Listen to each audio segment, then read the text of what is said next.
Kick it off for the Miami Dolphins. Jimmy Johnson tried to do something that Don Shula was unable to accomplish, and that's win a game at the Oakland Coliseum. 0-7 was Shula. Nedney's left-footed boot is deep, and Napoleon Kaufman chased to the back end of the end zone for the touchback. Here come the black and silver, quarterback by Jeff Hostetler. His offensive line, much like so many teams this year with injuries, changes through the course of the season. Pat Harlow wearing Howie Long's old number 75. Pro Bowler Wisniewski, Robbins, Grogan, and Kennedy. Plenty of beef there. Napoleon Kaufman averaging 5.7 a carry. Tim Brown and James Jett, the wideouts. They start with two tight ends, Andrew Glover and the Ohio State rookie Ricky Dudley.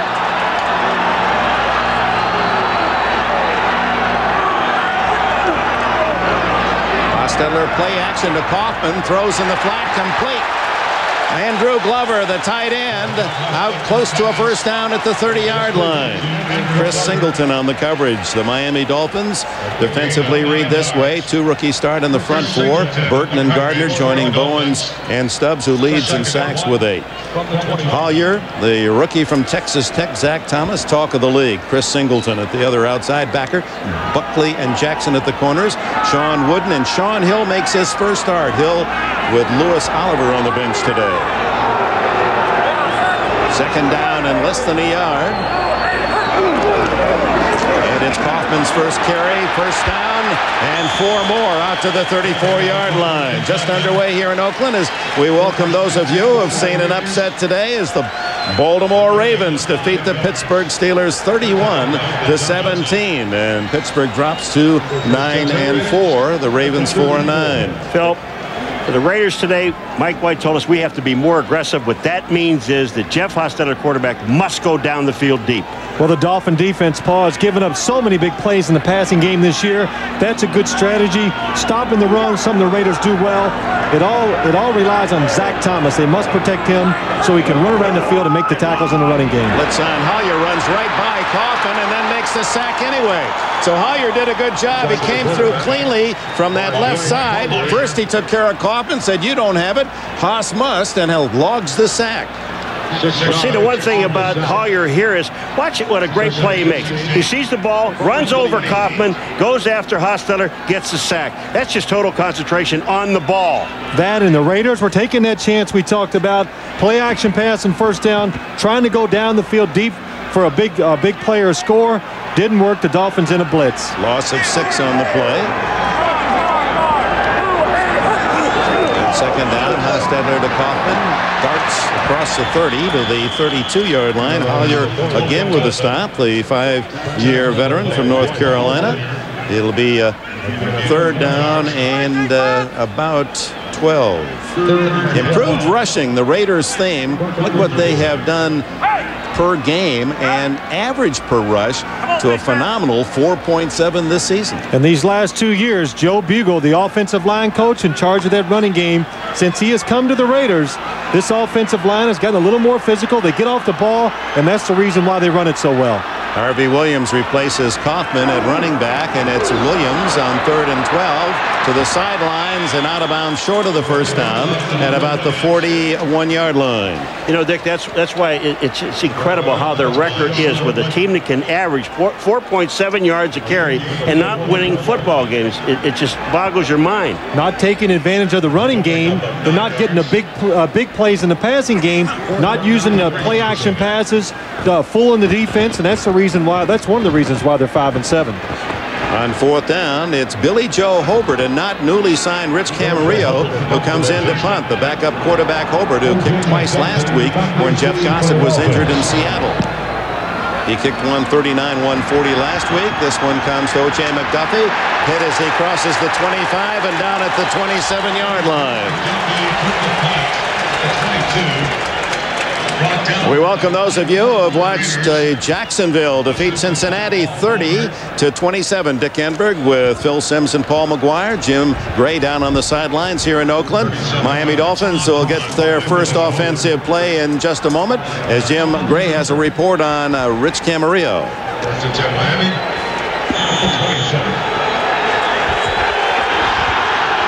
Johnson was just unable to do it, so Billy Joe Holbert will kick for the rest of the day. That's just part of that report. Apparently Camarillo came up a bit lame in practice. First play for the Dolphins. It's Kareem Abdul-Jabbar dropped for a loss. Beaker tripped him up, and Mike Morton secured the tackle. There are the Miami Dolphins, who start today 6 up and 6 down. And Jimmy Johnson feels that this team can make it to the playoffs. Webb and Sims returns after missing Monday night with a knee. Ruddy, McIver, and Brown. This line is getting bigger and bigger, a la Johnson's team in Dallas. Abdul-Jabbar and Pritchett, the rookie runners. Barnett and McDuffie outside, and huge Troy Drayton at tight end. 2nd and 13. Abdul-Jabbar gets back to the original line of scrimmage, the 27, where it'll be 3rd and 10. Russell Maryland, who played for Johnson in Dallas, makes the tackle. And here are the Raiders. Lance Johnstone with Maryland and McLaughlin inside. Pat Swilling, the pass rusher. The veteran has 4 sacks this year. Linebackers with the injury to Rob Fredrickson. Mike Morton has replaced him. Beekert and Jones, the other backers. And then you have McDaniel and Lewis at the corners. Lynch and Carrington at safety. Bernie Parmalee joins Marino in the shotgun. 3rd down, they call it 11. First pass for Marino out of the backfield to Parmalee, incomplete. He was covered by Mike Jones. So a good defensive stand on Miami's opening series, and the Raiders force Miami to bring in John Kidd. Brings up 4th down at 11. Kidd averaging 47 a punt, just under that, leading the NFL. Tim Brown just a couple of kicks away from being the busiest punt returner in NFL history. He stands alone, a 10-man rush. Now they drop off as Kidd delivers a wobbly kick, short. Brown on the run, 36, 40, 45, and hit hard at the 46 by Frank Wainwright, the snapper. Let's go back down to Jim. All right, well, Rich Camarillo, who was signed here on Tuesday after flying across the country a couple of times, he's been unable to kick today because his leg is simply just tired and worn out. Dr. Albo of the Raiders telling me he has a pulled groin. He will not be able to kick today. It's going to be Billy Joe Holbert. Dick?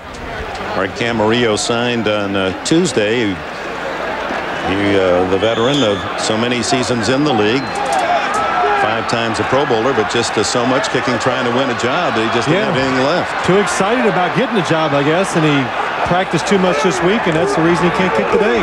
First down, Hostetler throws underneath to the tight end Ricky Dudley, and the rookie has a first down at the 41 before Sean Hill can make the stop. 13-yard play.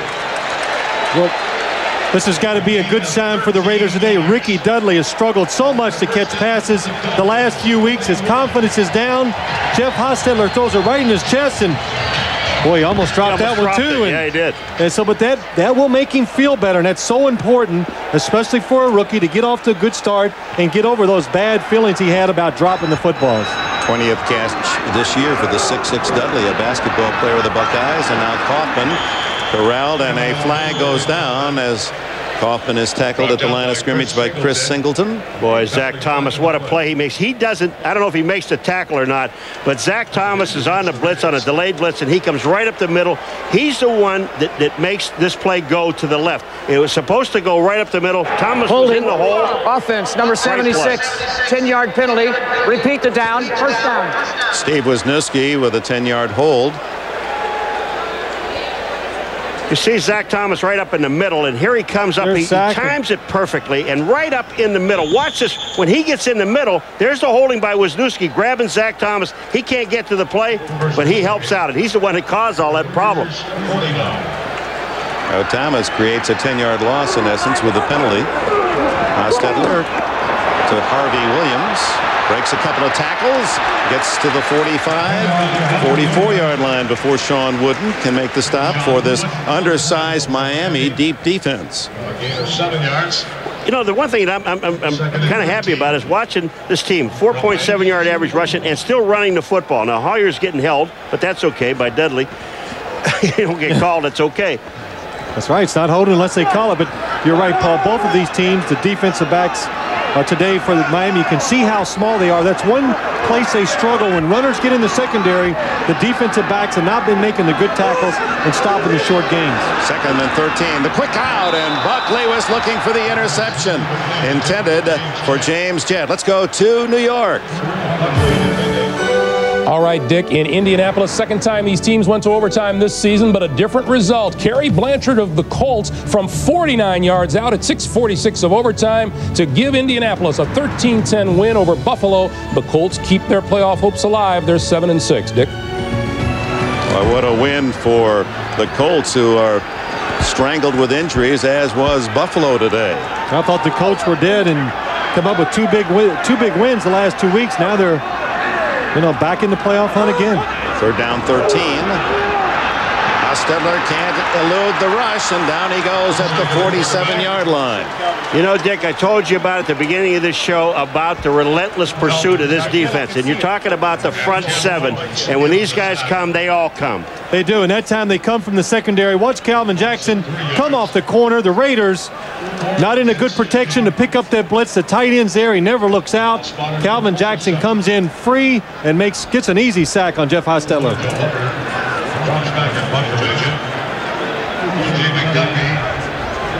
Welcome those of you who have seen the Colts in overtime defeat the Buffalo Bills. That's Billy Joe Hobart, who is an emergency kicker, and he hits one about 15 yards. Takes a Oakland Raider bounce, however, and inside the 23-yard line. So the Raiders, strapped by the injury to Jeff Gossett, have to call on Billy Joe Hobart once again. No score. First quarter in Oakland.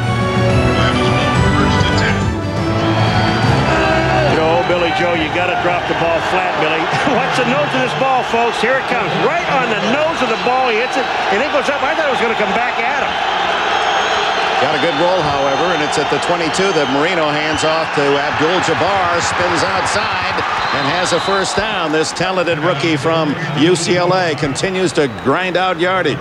Well, there is a little wind on the field today, but look again. Look at the ball pointing straight down, and I don't know much about punting, but I know the one thing. That's not the angle you want to kick that ball at, but I was down on the field earlier, and I had a chance. I ran into Billy Joe, and, hey, he was psyched. He wanted to punt today. He wasn't even sure if he was going to. He goes, he was mad last week because he only kicked one for like 39, and, well, he's not a happy camper now either. Look at his face. I think he's thinking about changing shoes. It's just a drop, Billy. Just drop it flat, and you'll be fine. Knowing him, he might try a left footer. He can That's do right. it. Knowing Billy, you never know. That's right. Well, what's he say when he plays golf? Tee it high and let her fly, and that's it. Yeah, he has that tattoo on his leg, tee it high and let it fly. He just doesn't strike me as a guy that's ever going to try to finesse a ball on the golf course or as a quarterback. First down for Miami.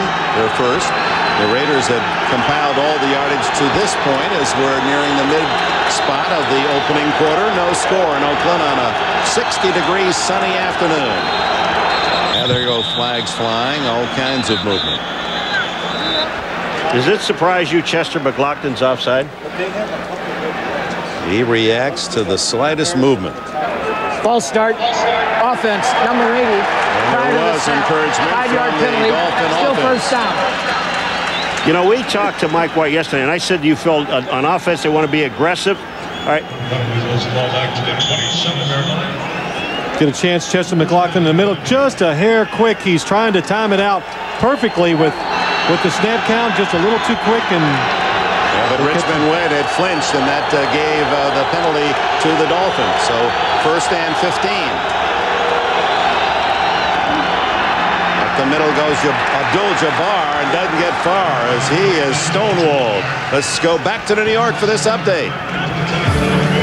All right, Dick, at Mile High Stadium in Denver, you could say the Broncos are a mile high these days. From the one, John Elway, to his favorite target, Shannon Sharp, back of the end zone with the extra point. The Broncos with the early lead on the Seattle Seahawks, 7-0, Dick.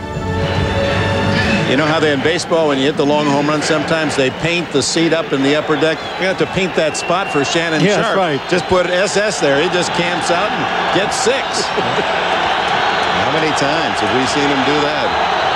Second down, 13 for Marino. He goes to Fred Barnett, and the veteran rolls to the 38-yard line. It'll be short of the first down by about 4.5. Carl Kidd covered for the Raiders. Well, Dan Marino looking down the field. His new target, Fred Barnett, been back in action a few weeks, and even though he has that surgically repaired knee, Fred Barnett has never been afraid to go across the middle and does an excellent job of getting down low, making a tough catch, and putting Miami in a good position to pick up a third down. You saw that interesting feature on our pregame report, wearing a cadaver's ligaments after having his knee torn up twice in his career. Marino down the sidelines and incomplete to Barnett. Appeared that might have had a little trouble with the sun. He did. I think you're right, Dick. That's what happened, because it was an excellent throw by Dan Marino. We've seen this so many times where he throws it, the receiver looks like he's covered, but he throws it so hard, the defender, Carl Kidd, can never turn around and see the football. He does have a problem with the sun, because look at the ball. It comes in, he had his arm up. He never sees it commit. The ball hits his arm, but he never saw it. So John Kidd to punt for the second time. Will deliver from around the 23 with Tim Brown standing at the Raider 15. Brown at the 14. And the Raiders down him at the 20-yard line. Bernie Parmalee on the special teams making the stop. Timeout, 5:49 left in the first. 47 yards on the butt. That's Fred Barnett, number 80, against Carl Kidd, number 46. Sticks his arms up, has no idea the football is there, and it just shows you what a good throw was from Dan Marino. The receiver sticks his arm up, boom, the ball hits it. From the 20, the Raiders' third possession, still no score. 5:49 left in the opening quarter. This is Derek Fenner, and the fullback gets a carry for 5. Zach Thomas makes the tackle for Miami. Well, I'm sorry, I was just talking about one thing. When we see Zach Thomas playing, we talked to Tim Bowens yesterday about as a defensive lineman, and Tim Bowens says, you know, this is very unselfish defense. Our job is to keep the lineman off of Zach Thomas. Now you can see why. Look at this guy, 11.4 tackles per game. But that's our job. We're not have to be heroes to make the tackle. We'll let him do all the work because he can get there. Well, let me tell you, they're doing a heck of a job, because he is over 11 tackles per game, and they're keeping people off of him. 2nd and 5, and flushed out is Hostetler. Now wide open is Dudley, and the big young tight end has a first down at the 43. You know, Phil, when you're that aggressive, there are holes in the defense. Well, there are, but watch here. Jeff Hostetler drops back. The Raiders have a big offensive line, but again, the blitz pushes the pressure back in Jeff Hostetler's face. He scrambles out, and Ricky Dudley, a rookie, doing a fine job of going with the quarterback and getting to the right spot. They pick up Zach right at the line of scrimmage. He can't get it. But watch this guy. You talk about hustle. Here he is back downfield trying to help out on the tackle. First down for the Raiders. It's Napoleon Kaufman. And Thomas able to get a push on him out of bounds at the 49 of Miami. A sizable gain for Kaufman. Napoleon Kaufman is 5'9". If he has a couple long runs today, his rushing average could equal his height. He's 5.7 yards a rush for this 5'9" dynamite from Washington. Well, the one thing about Napoleon Kaufman that they talk about, and they talk about it openly, here's a guy that's good for about between 15 and 20 rushes a game. After that, Dick, he just wears down. He's just too small. But that's another great credit to him. Only one fumble. That was last week in Seattle, and 277 touches. 2nd and 2. Derek Fenner staggers to the sticks. The 47 of Miami.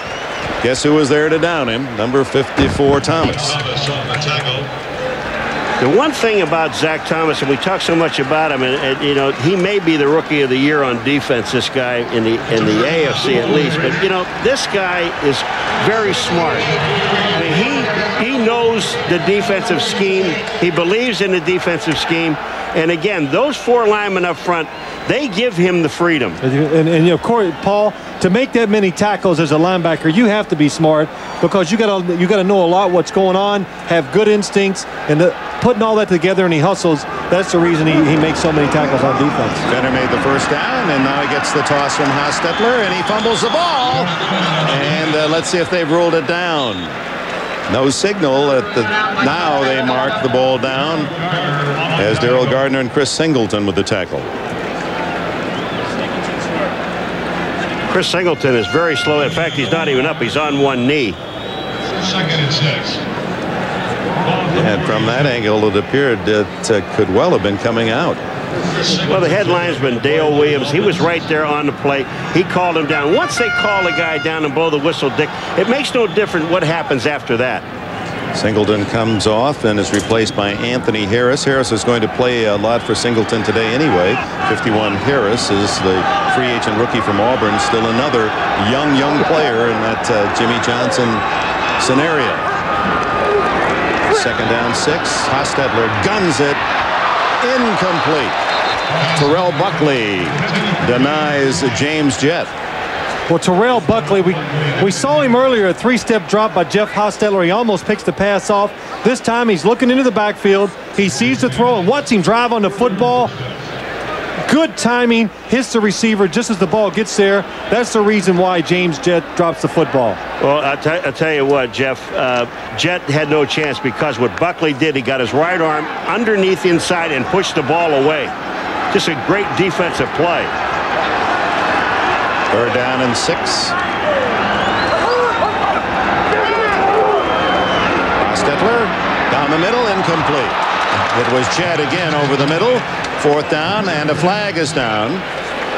Back at the spot where Hostetler delivered the ball, holding against the Raiders. We'll see Miami will probably decline and force Oakland to punt. Holding. Offense, number 72. Penalty is declined. Fourth down.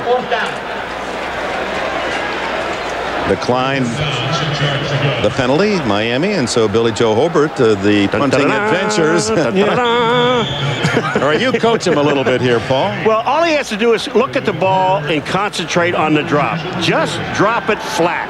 He's got leg strength, and he knows how to kick it. Oh, he's a quarterback. I don't care. He can punt. He's a good kicker. Drop it flat.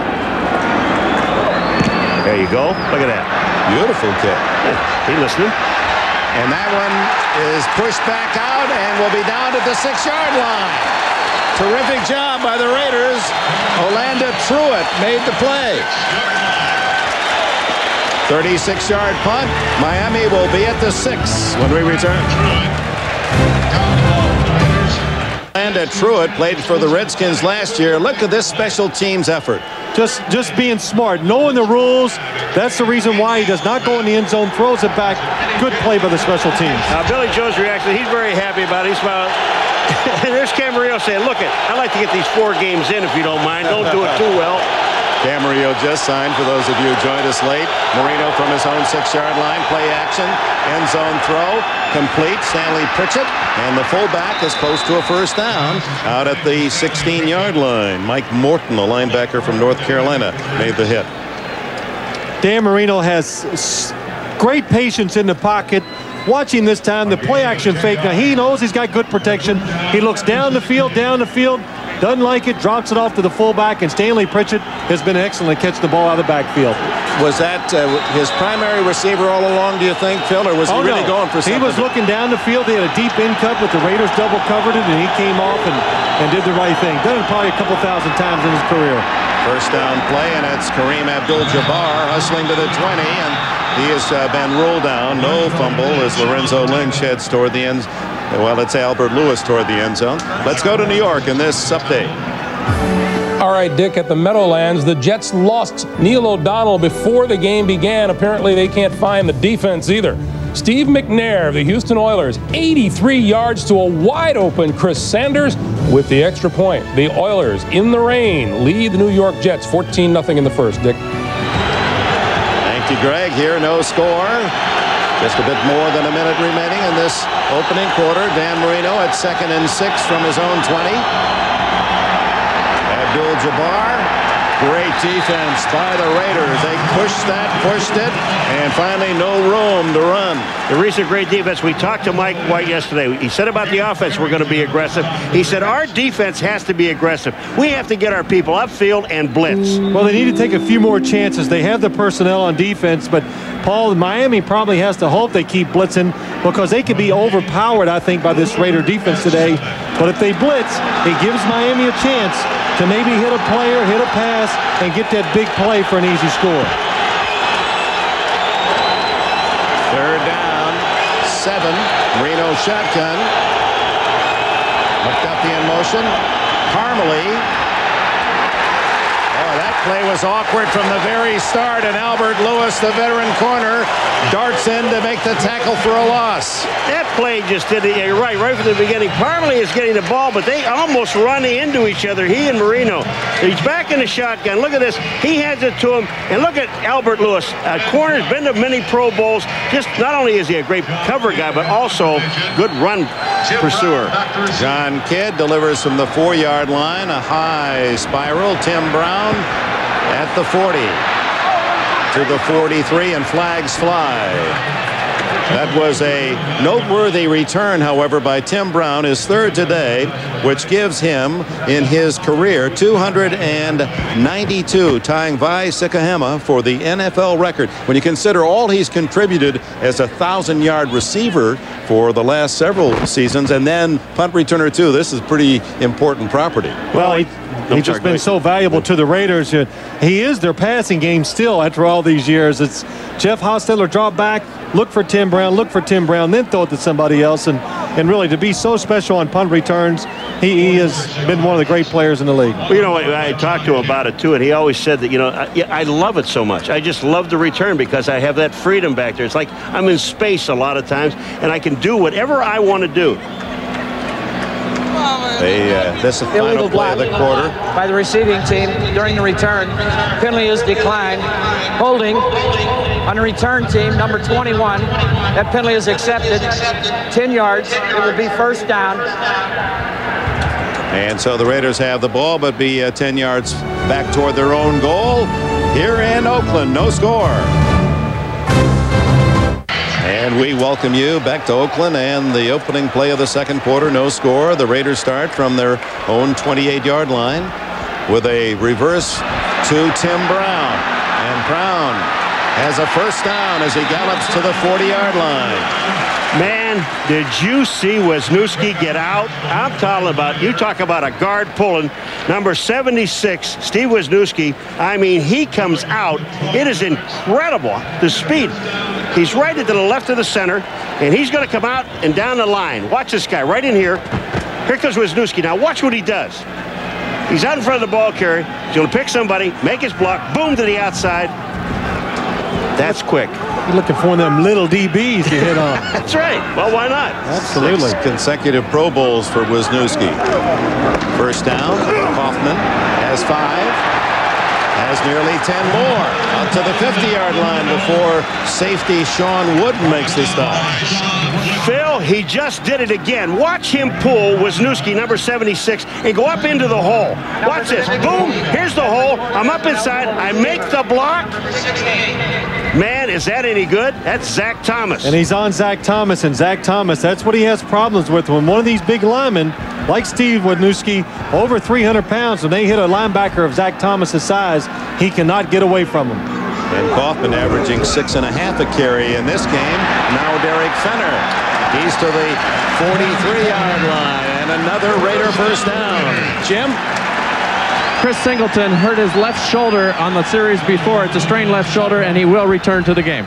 Dick? All right, Singleton, the linebacker for Miami, will be able to return.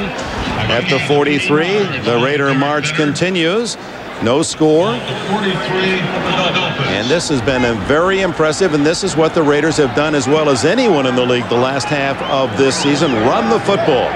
If you keep doing this, you don't need to throw the ball. Look how deep Kaufman is set. A reverse pass. Darryl Hobbs, a former quarterback in junior college, decides no one open. Now he throws and completes it. Andrew Glover. Oh. That's the way they drew it. Well, the Dolphins were not fooled at all by the reverse pass. They actually had the receiver downfield double covered. You just run the reverse. It worked on the run, so this time let's try something different. The Dolphins not fooled, but like an ex-quarterback, gets away from Daniel Stubbs, finds his secondary receiver, throws a little duck, completion. When he was at Santa Monica City College, his wide receiver was Isaac Bruce of the Rams. And then he played quarterback at Pacific, a run and shoot. Second down and 3. Just get it off. Hoffman built low to the ground, burrows his way to the 34-yard line, a yard short of a first down. Darrell Gardner, the rookie from Baylor, made the tackle. Now, what does Hostetler do after he hands the ball off? And here he comes. That's Stubbs out there. He's blocking. All right, getting his hand. That's holding. That's holding. But they're not going to call it on a quarterback. That's right. Can't call holding on a quarterback. That's in the rule book, isn't it? Did you see him throw that ball going backwards? That's a pretty good pass. Well, the Raiders have struggled on third down. 0 for 3 in this game. Big 3rd and 1.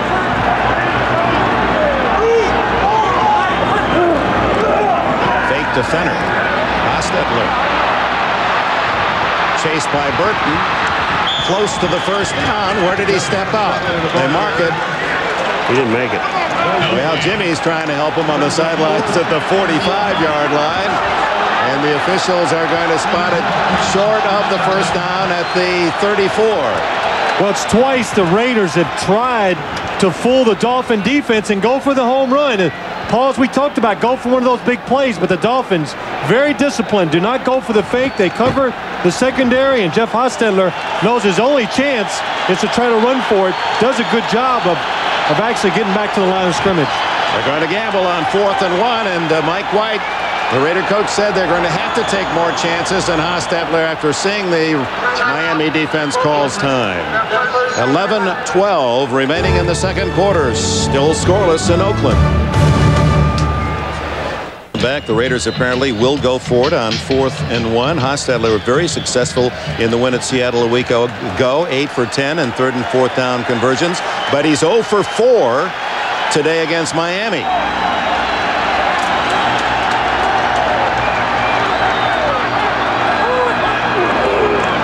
It's Fenner. He's got it. Derek Fenner, the veteran, acquired by way of unrestricted free agency from Cincinnati a year ago, and Mike White's team moves ahead. First down at the 31. Well, what they do, Phil, is they put Rick Cunningham, who's a lineman, at tight end. They put Edward Glover in the backfield, number 87, the tight end, and then they just run behind those two guys on the right side of the offensive line. This is a big offensive line, and look what they do. They push the Miami Dolphins defensive line. Look, it's back, some of them on the ground, and Derek Fenner does a good job of going over the top and getting enough yards for the first down. And the drive continues, and Hostetler hits his man as he was being hit, and it's Dudley, the rookie's 3rd catch. He's been troubled of late, dropped a lot of balls, but he has been grabbing everything in sight this first half. Well, the Raiders were very worried about Ricky Dudley, the tight end, number 83. He'd been dropping passes, and watch Jeff Hostetler hang in there. Daniel Stubbs goes right over the blocker, but Dudley, 3 catches today, has to get his confidence going again and make him a big part of this offense. Started the day with 19 for the season, 4 of those for touchdowns. A Kellen Winslow type drafted in the first round by the Raiders. First down at the Miami 20. Hostetler throws again under pressure. Again, it's Dudley. Short yardage this time inside the 20. Well, you know, Mike White told us about Dudley yesterday. He said, you know, and Phil asked him, you know, what about this young man? He said, you know, the thing about it, he was fighting the ball. And as a receiver, that's the worst thing you could ever do is fight the football. Just let it come on in. You've got the hands. This guy caught so many balls at Ohio State. I mean, he was a great player. He came out here in that rookie, you know, nervousness. He's just trying to do too much. Just catch it. Paul, you need positive reinforcement. After you drop a couple, hey, it makes you nervous. You know, you do. Yes, it does. You get nervous. He tenses up when he sees the ball coming, but he's got to feel good about this start today. Second down and 7. It's Fenner to the 14. So it'll be 3rd and approximately 4. Gardner, Stubbs, and Anthony Harris make the stop. And, you know, another thing about Ricky Dudley, Mike White brought up a good point, because I can remember this when it happened.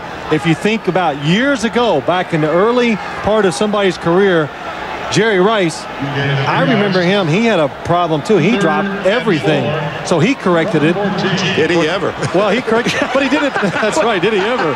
But he did it with a lot of hard work. And this is all this guy needs is more repetitions, because he's only played big-time organized football for a couple years. Yeah, just 2 years at Ohio State and here in the NFL. What I liked about him, he didn't really go away from him. They could have discarded him, but they didn't. 3rd and 4. Hostetler looks. First down to Tim Brown at the 8. Well, anytime it's 3rd and 5 or less, and the Raider offense is on the field, you should triple cover number 81, Tim Brown. And what they love to do, they love to bring him inside where there's a lot of traffic and problems. Look at that. He does a wonderful job of finding the holes, and Jeff Hostetler knows to stay with him, look for him, and Tim Brown will find those holes. Good job by Tim Brown. You see Zach Thomas on the right of him, on the right of the screen. Well, all Tim Brown did, he went in, he saw the middle linebacker sitting in the middle. He just stopped. Brown started with 70 catches, 7 for touchdowns. First and goal from the 7. Fenner cuts back. Touchdown!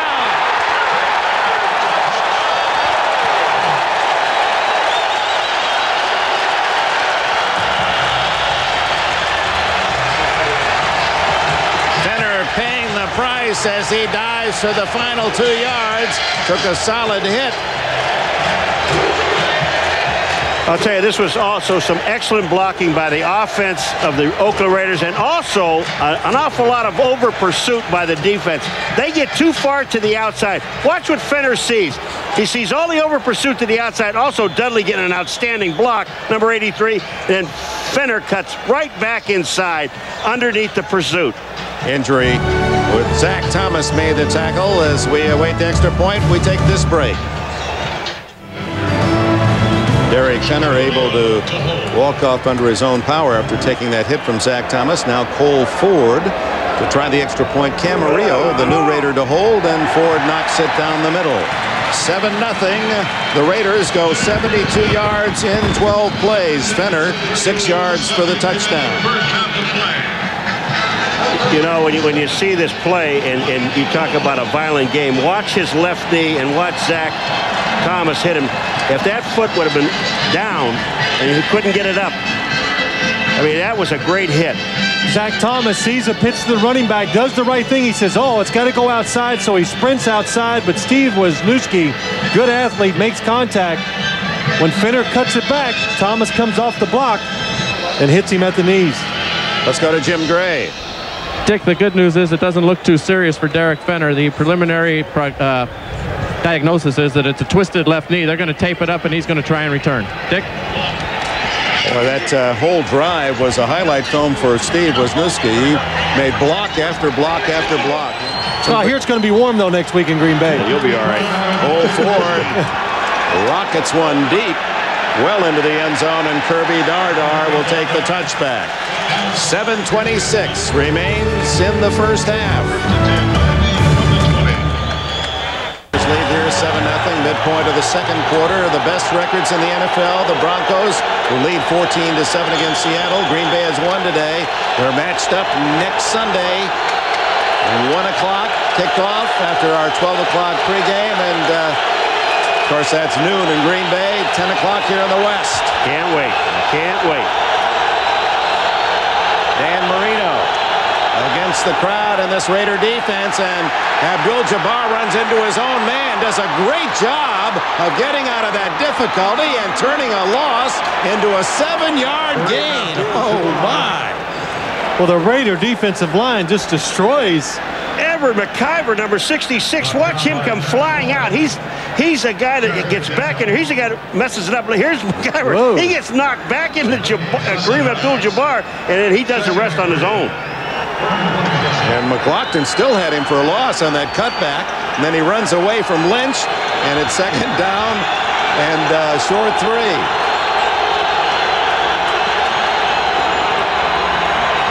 Abdul-Jabbar dives across the 30 and has the first down, but a penalty flag is thrown. And Pat Swilling is pointing back toward the Miami goal line. Well, so far today, both sides of the ball, the Raider defensive line is just overpowering the Dolphins. Their offensive line, we just saw the drive, but on defense, this Raider defensive line is just pushing the Dolphins around on the pass and the run. Holding offense, number 66. 10-yard penalty. Repeat the down. Second down. This is the McIver series, Phil. First he gets knocked back into Kareem Abdul-Jabbar, and then he's going to be called for holding. 17-yard line.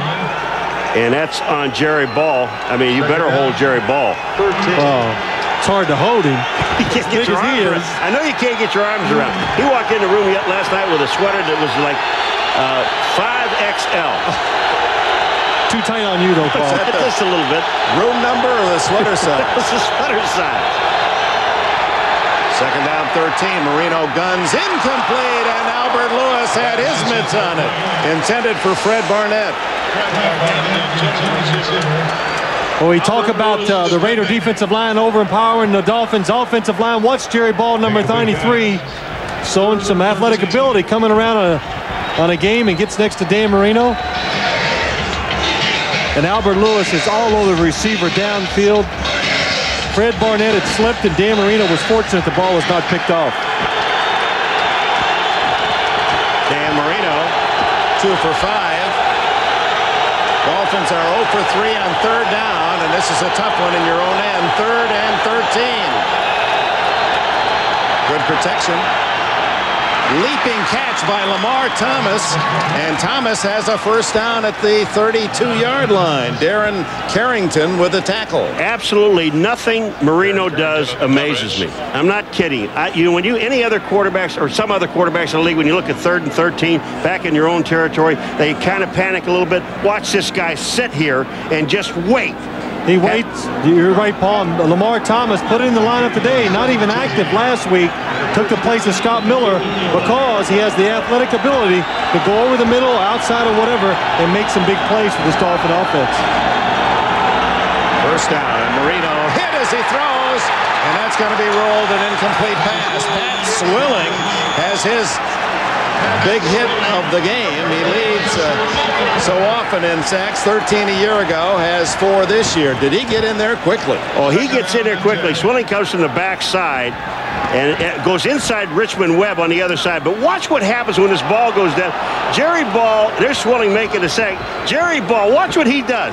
Kareem Abdul-Jabbar picks it up and stands there, and Jerry Ball just drills him. Here's Kareem Abdul-Jabbar standing there. Watch this. Here comes Jerry Ball. Bam! Don't stand around with the ball. And he took it away from him. Second down and 10. Again, the defensive pressure of the Raiders very impressive. Abdul-Jabbar loses a yard. Mike Jones leads the Raiders in tackles, number 52, along with Mike Morton to make the start. Well, the Raiders doing an excellent job of just running to the football. Watch Craig Beaker, number 54. Mike White told us he is really having a good year, and there he diagnoses the play, runs out there, makes him turn it back inside, and Mike Morton, number 50, makes the tackle. Well, they were talking about Baker, and he just said, here's a guy that really gets absolutely no credit. In the last few weeks, he has really stepped up, and his play has been outstanding. 3 wide receivers, 4 wide receivers, and Parmalee in the backfield. On third down and a long 9. Marino, incomplete and almost intercepted by Carl Kidd. Flags are down. Pass intended for Fred Barnett. This is a delay of game penalty, and this is very fortunate because it's still going to be third down, but it'll be 3rd and about 15. They're very fortunate. They almost lost the ball, but it wouldn't have counted anyway because the clock went down, the whistle blew, and the play was dead. Dan Marino under pressure this entire first half. Well, the Raiders talked about they want to be aggressive on defense. I don't know if I'd take a chance and blitz. They're getting to the quarterback every single play with a 4-down lineman, so why take a chance and let the Dolphins get a big play? Again, pressure on Marino, steps up, throws incomplete, intended for Thomas. That almost deflected back into the Raiders' hands. Defense is cheered here at Oakland. They're on their feet.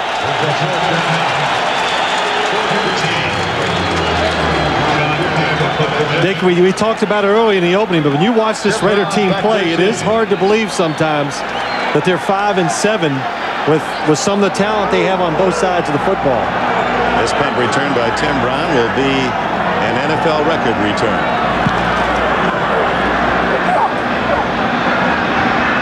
The 25 and to the 31, tackled by Tim Jacobs. Timeout, 4 minutes plus remain in the half. To Tim Brown, the former Heisman winner out of Notre Dame, 475 career catches coming into this game. He's got 53 touchdowns, receiving, and now the all-time exposure as a punt returner. Play action. Hostetler tackled for a loss, flag down as Haas goes down at the 25. Trace Armstrong. If it's a sack, it'll be Armstrong's 6.5. Well, they're going to call holding on Trace Armstrong. The Raiders trying to run a play-action fake and get around and throw that pass in the flat to Ricky Dudley.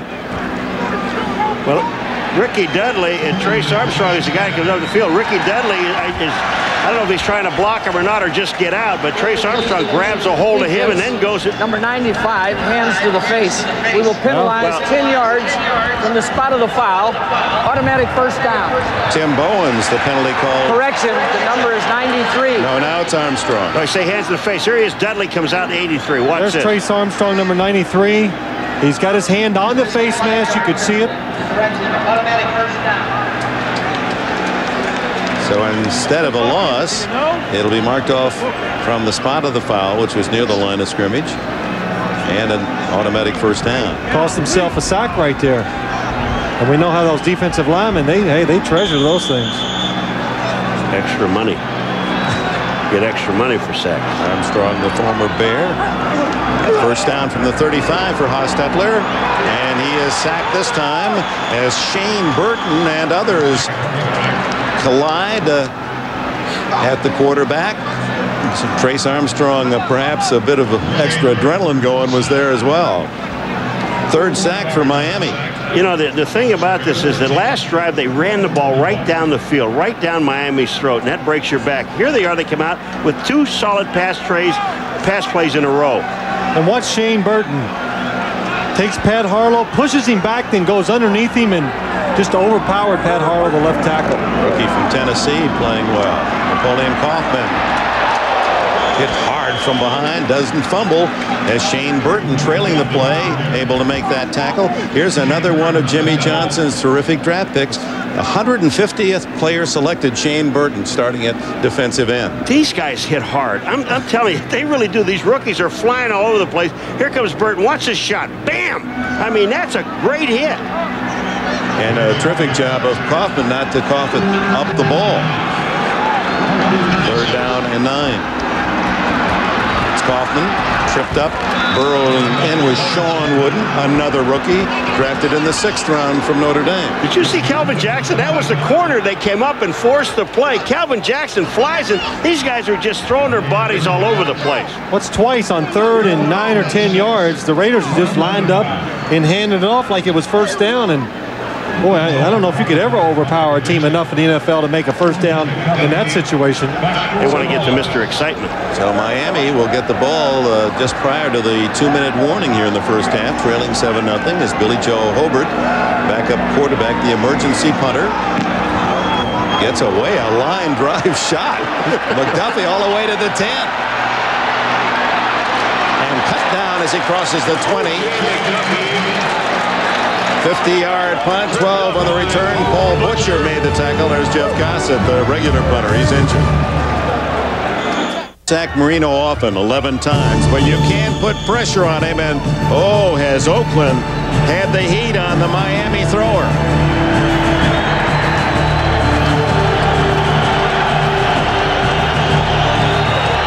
Now Marino goes to work with 2:04 left in the half, trailing 7-0. 4 wides. Throws underneath and completes to Fred Barnett. That'll be close to a first down at the 32.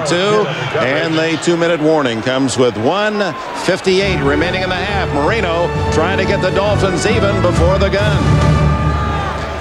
363 touchdown passes to go. This all-time NFL thrower Dan Marino threw his first NFL touchdown against the Raiders. Look at this catch by Joe Rose. He must have known Marino was something special. He wanted to get him started fast. The Dolphins, however, lost that game. The Raiders won 27-14 in his debut. Marino with 2 touchdowns, no interceptions. That set the standard, the no interceptions, because he's, what, the best in the NFL. Oh, unbelievable. With all the many numbers you can used to confirm his greatness as maybe all-time greatness as an NFL quarterback is his differential between touchdowns and interceptions. I remember 15 years ago, we'd talk about anybody that was on the plus side had more touchdowns career than interception. That was really good. Look at Marino, 159 more touchdowns. And Montana, of course, the great Montana, 134. John Elway in his career, he's had to make a lot of things happen. He's just a plus 44. First down and 10. The throw to Barnett. He's at the 50, breaks a tackle, looking for a block, and goes out of bounds. Encouraged by Albert Lewis at the 43-yard line. So Fred Barnett, the veteran, former Eagle, taking a short pass into a sizable gain of 24 yards. Well, Fred Barnett, Dan Marino gets time. He's singled up against Carl Kidd, and just a quick route inside and a perfect throw by Dan Marino. And Fred Barnett does a good job looking for the sideline to save a few extra seconds for the Dolphins under 2 minutes. But one other thing, too, you know, they're this close. They're only 7 points away from tying this football game. You just don't give Dan Marino that many opportunities. Miami has all 3 timeouts left. 1:49 remaining. 4 wides. Ball batted down as Albert Lewis makes the play, and that was well done by Lewis because Marino had a couple of open men. Well, Albert Lewis, the Raiders do a good job changing up their defense. He's down here on the slide. He comes free, but Dan Marino sees it. The receiver makes the adjustment, but Albert Lewis does a fine job of timing his jump and knocking the pass down. You know, they had 2 corners. They had Dan Land, number 25, coming off the other corner, so they had 2 defensive backs, one on either side. Second down and 10 at the Raider 43. That looks benign, but he's been under a lot more pressure than that. Into coverage, intercepted by Terry McDaniel. McDaniel at the 35. And finally tackled by Lamar Thomas at the 42. Well, a man who has intercepted so rarely, that one thrown into double coverage. Well, Terry McDaniel's something he does very well. He always looks back at the quarterback so he can see what the quarterback is going to do. The Raiders blitz that time. The Dolphins pick it up. Watch the blitz from down to bottom. The tackle steps out. But watch Terry McDaniel the whole way playing soft, reading the quarterback, making sure nothing goes deep. When the ball is thrown, he breaks underneath the receiver and gets the easy interception.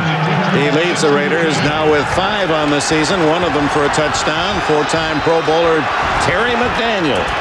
First down with 1:34 for Hostetler. Plenty of time to add to the 7-0 lead. He goes outside to Jett, and James Jett at the 49, short of the first down, stops the clock with exactly 1:30 left.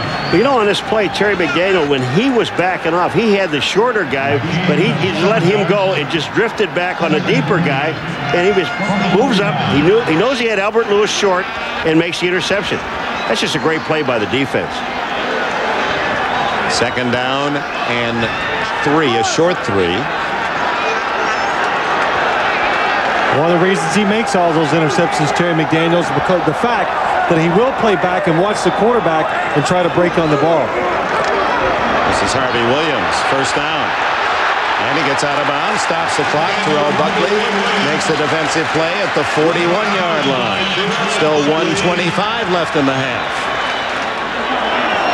So Jimmy Johnson had watched his team move into Raider range, a chance to tie it before halftime. Now it's the defense of the Dolphins trying to stop Hostetler and Oakland from adding to the lead. A draw play to Williams, breaking tackles, first down to the 29.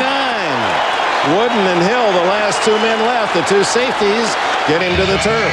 I think one of the things that people do know about the Miami Dolphins, if you're going to attack their defense, and the best way to do that is put a man on Zach Thomas and go straight at him.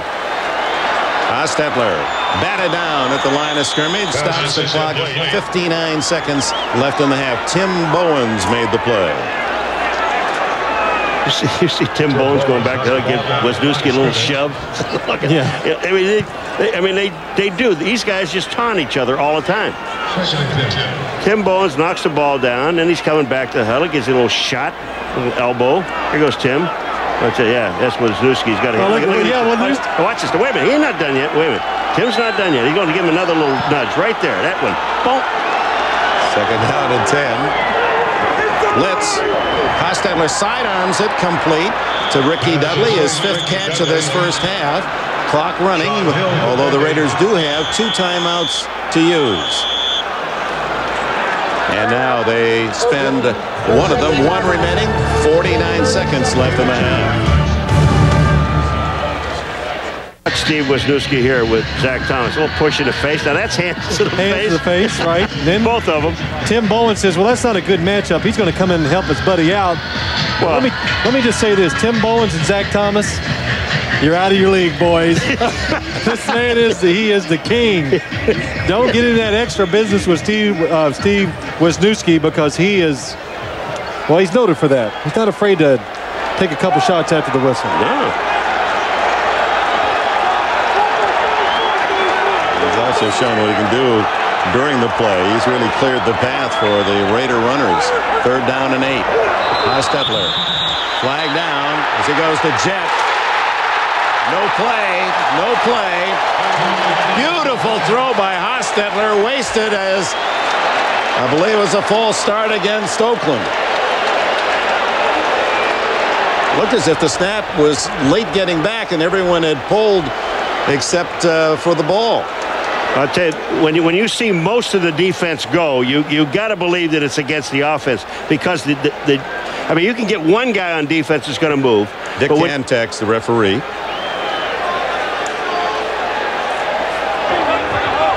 Encroachment, defense. Prior to the snap, 5-yard penalty. Repeat the down, 3rd down. Prior to the snap, it had been blown. Apparently contact before the snap.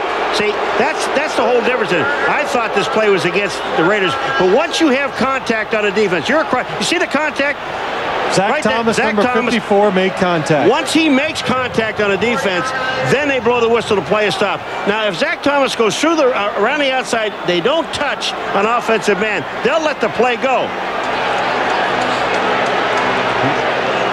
There's Zach, helmet to helmet. There you can see that's why the play looks so funny. He's hitting the center, and the center couldn't get the ball back to Jeff Hostetler. So it's 3rd and a short 3 for the Raiders at the 22. Hostetler throws to Brown, and he has a touchdown.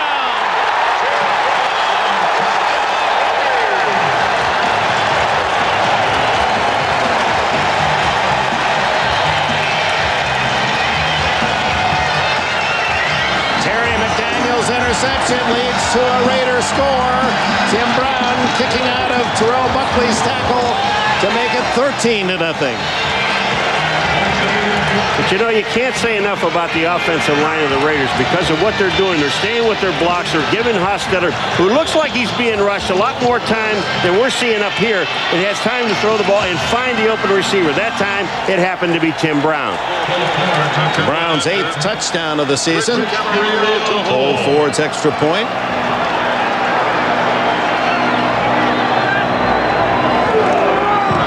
And 14-0 Oakland. Well, Tim Brown, number 81, if it's 3rd and short, he's going to go across the field, try to get that traffic problem. Terrell Buckley actually had good coverage on him, but no rush on Jeff Hostetler allows him a little extra time. And Mike White says this team still feels good about itself. I like them. He likes this. Tim Brown continues to come up with a big play for the Oakland Raiders. His 8th touchdown to give Oakland a 14-0 lead. 42 seconds left for Miami to try if they should want something desperate. They do have Miami all 3 timeouts left. Ford, who has really been drilling his kickoffs. This one is short, taken on the fly by Irving Spikes, who finds a crease and is out to the 34-yard line. That'll give Marino some working room. Well, let's watch Tim Brown on the touchdown, covered by Terrell Buckley. Here's Tim Brown and Terrell Buckley. Watch Tim Brown come across the formation, try to get some traffic problems by his own players and other players on the Dolphins. Jeff Hostetler does a good job of really making something out of nothing. Tim Brown comes back and helps him out. And that is exciting for a quarterback to know that he made the play happen. Hostetler's 19th touchdown of the season. That's one shy of his best ever. Marino. Lots of time underneath. McDuffie spins and dives to the sidelines and saves the timeout at the 41-yard line. Mike Jones, the tackler, short game. Well, this is what you pay to see. Marino under pressure, has some timeouts, has a lot of field to cover, trying to get his team at least into field goal range. This might not be the worst thing that could happen to the Dolphins in the second half. If they have to throw the ball more, I think it will tire out the defensive front of the Raiders, slow them down, and then Dan Marino can make something good happen down the field. 4 wides, Parmalee in the backfield with Marino. Good protection. McDuffie doesn't get out of bounds to the 49-yard line, and Marino calls time. 20 seconds left, and 2 timeouts still in Marino's pocket.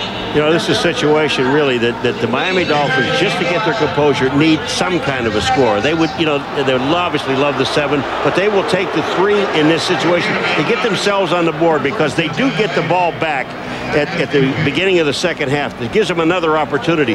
So, you know, with a guy like Marino pulling the trigger, he will go deep if he has to, Phil, but he's not afraid to take the 12 to 15-yard gains either. Yeah, in this situation, the main goal of this offense and the Dolphins team is just to get a field goal attempt. If they can do that, that would be successful. And to make it, well, they'll really be happy with that. But I've seen so many times when teams play the Raiders, they worry about the pass rush, and the Broncos come to mind. In fact, we did the last game of the season here last year, come out in the shotgun formation right away to tire out that defensive pass rush of the Raiders, because it's always good.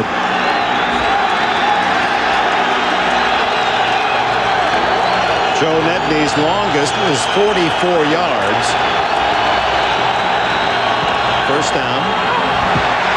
Marino ducked away from pressure and hits his man.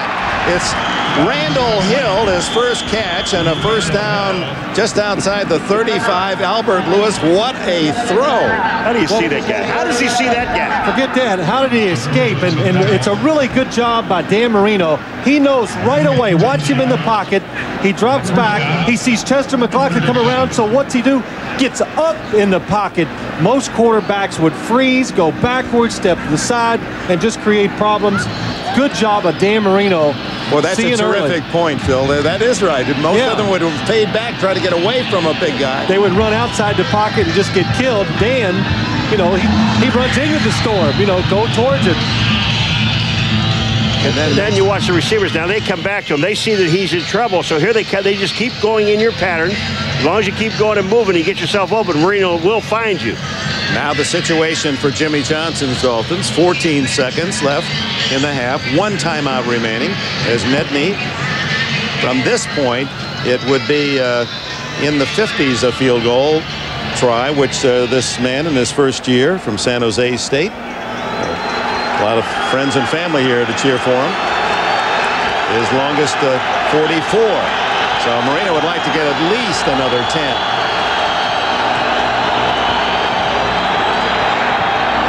Incomplete. Through the hands of Fred Barnett, and again Marino goes down. Chester McLaughlin all over him. Still has time to throw one more, but it's got to be towards the sidelines, and I don't think he's going to go to the end zone with it. It would be another quick shot to the sideline, about a 12-yarder, 12 to 15-yarder to get him in a position. Well, that would be the gamble, though, wouldn't it? Because everyone must be thinking as you are, just go for the short one to get the field goal, and maybe you find a man open deep. Well, there's going to be at least one of them down there deep. 9 seconds. They're offside. Raiders. Flag down, and the pass just short of O.J. McDuffie with 6 seconds showing on the clock. What I like is how did that play only take 3 seconds? And you're in the Raider home area, you know what I mean? That was a quick throw. Yeah. Offside. Defense. 5-yard penalty. Repeat the down. Second down. So that will take the ball to from the 37 to the 32. Well, 6 seconds left. I mean, now you're really gambling. Even though you have a timeout, can you run any play and not run the time off the clock? Yeah, you can, because on the top side, what the Raiders are doing with McDaniel and even on the bottom side, they're backing off a little bit. They're going to give him about 6 or 7 yards. If he throws that a real quick out,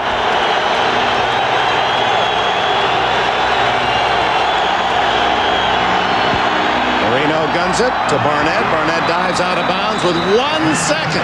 Wow. You said a quick out. Don't look at you weren't right. What do you mean it wasn't right? Is he out or not? Well, he's outside, but they did just the opposite, Paul. They went down the field. Whoa.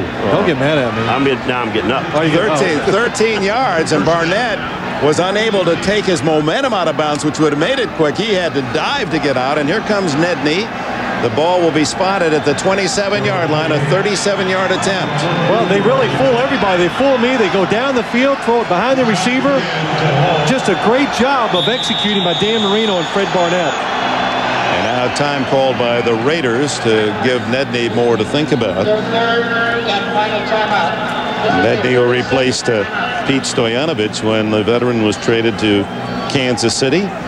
The all-time scorer in San Jose State Spartan history, and Dan Marino has given young Nedney a chance to provide Miami with a motivational 3 points before halftime. And Dick, it is. You know, people, you sit at home and you say, oh, it can't be that big of a lift, 3 points, but it is. It's psychologically, it just eases a lot of pressures on the offense, the team, makes you feel good about what you did before you go in at halftime. Now you can make some adjustments and come out with a good frame of mind in the second half. They get the ball back in the second half, and I mean, they orchestrated that, you know, to just get themselves in a position to get 3 points. Now it's up to Nedney.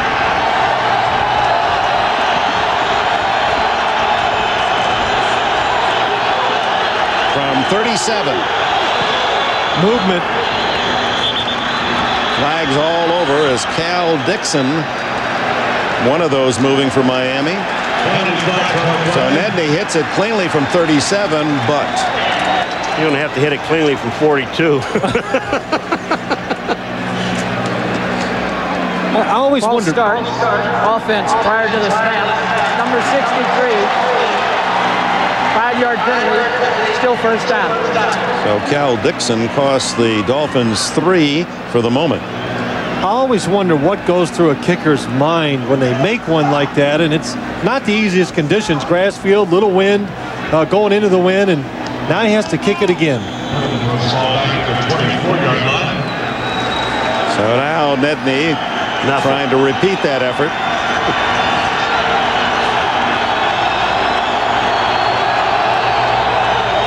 His longest is 44, not 41. And this one is no good.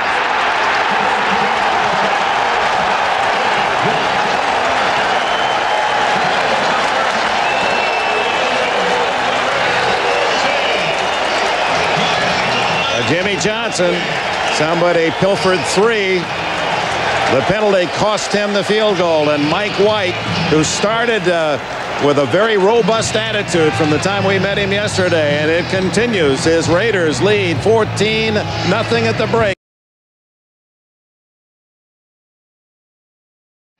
Back to the sold-out Oakland Coliseum, second sellout of the season for the Raiders, and here are the Coors Light halftime statistics. Rushing being the thing. We talked about that earlier for the Raiders. They've been rushing it well. Of course, Miami trying to build its philosophy around the run, but managing only 16 yards on the ground this first half against a very tough Raider defense. Even though the Raiders are down by 14 points, Phil, they still have up by 14 points. Miami Dolphins still have to run the football. Well, you'd like to think they might try, but I don't know. I think they need to pass the ball, come out, be aggressive. And like I said earlier in the first half, I believe that tire out the Raider front four. They're getting overpowered by the big people the Raiders have. Tire them out and see if they can make some plays down the field. Now we're going to see in a hurry just what Jimmy Johnson has in mind, because Marino in the offense will get it first as Cole Ford has it teed up for the Oakland Raiders. Kirby Dardar. Irving spikes and Kirby Dardar await. Tight spinning kick down to the 7. Spikes. Manages just shy of the 20-yard line. For a report, let's go down to Jim Gray.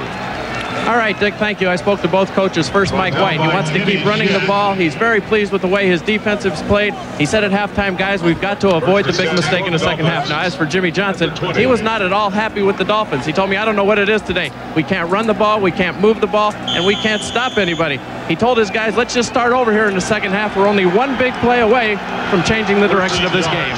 Dick? All right, Jim, with Kareem Abdul-Jabbar and Stanley Pritchett behind him. Marino goes to work. Abdul-Jabbar out to the 26-yard line. A gain of 6+. Mike Morton makes the tackle. Well, the two leaders in the other divisions, the AFC Central, Pittsburgh is lost.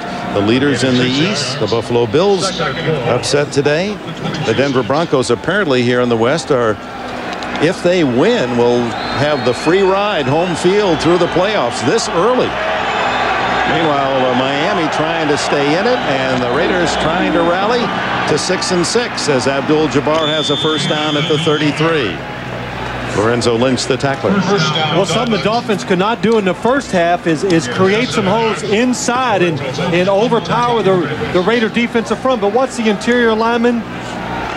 They do a good job of getting on the defensive lineman and staying with them. And Abdul-Jabbar does a good job of finding the hole and running up in there hard. And yes, Paul, they're coming out with the running game. Well, I was in the locker room. And again, Abdul-Jabbar with a bit of flourish to the 39-yard line. A good pickup on first down of almost 6. You know what's really scary, Dick? When you said about the Denver Broncos have home field advantage throughout, you know, in postseason play, they've only lost one game in Denver. That is scary. It'll be interesting to see how they'll play it at Green Bay next week now. Well, they got a few players hurt, and we talked about at halftime just between ourselves that I think they're going to start resting a couple of those players, trying to get them ready for the playoffs. Fourth straight run by Abdul-Jabbar, and nothing there this time, as coming up to meet him was Darren Carrington, the safety, and hands him a loss back to the 40-yard line, 35-yard line. Well, here's the situation when you're Kareem Abdul-Jabbar and you're running along the line of scrimmage. It's a little easy for us to say, but you've got to turn up now. You've got to take what little bit you're going to get, because otherwise Carrington or whoever is over on that side, they're going to run you right out of bounds. At the 36-yard line, it's 3rd and 6. Marino goes with 4 wide, 3 to the right. And Parmalee in the backfield. The quickie goes to McDuffie, dives to the 41, but that won't be enough for the first down as Albert Lewis made the defensive play. Jimmy Johnson does not hesitate. He sends his punting team out immediately on 4th and looks like less than a yard. Well, where they mark that thing, Phil, it's going to be at least a good yard away or even more than that. Yeah, you're right. So John Kidd to punt to Tim Brown. Kidd averaged 44 on his 4 first-half kicks. Flag down. Kidd was run into. Let's see if it's roughing. If it's just it won't matter. It's going to be a first down either way. Exactly. If it's run into, it's a 5-yard penalty. Kenny Shedd was the man trying to block the punt.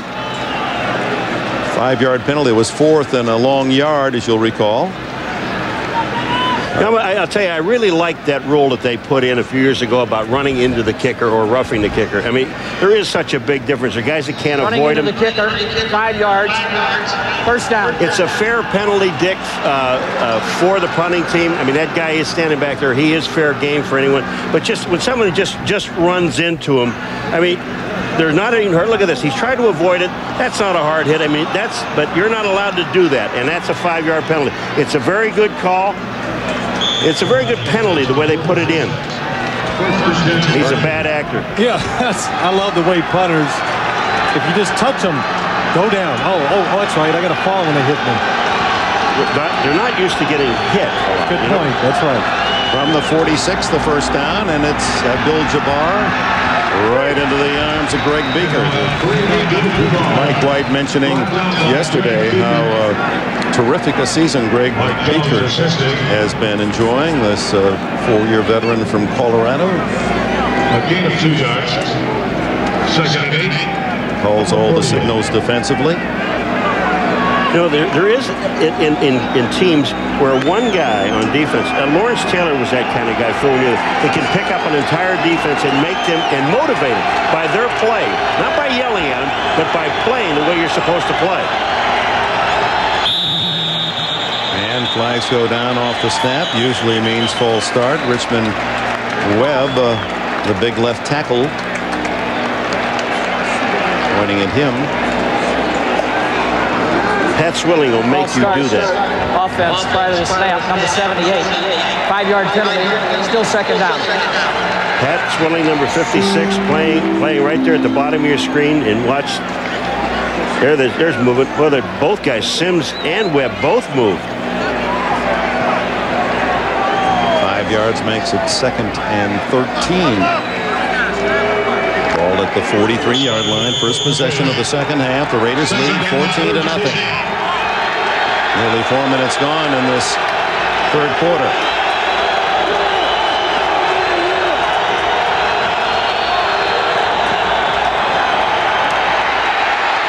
Marino intercepted by Mike Morton, the linebacker, and Morton with his first NFL interception. The pass was intended for Stanley Pritchett. Intercepted by Mike Morton.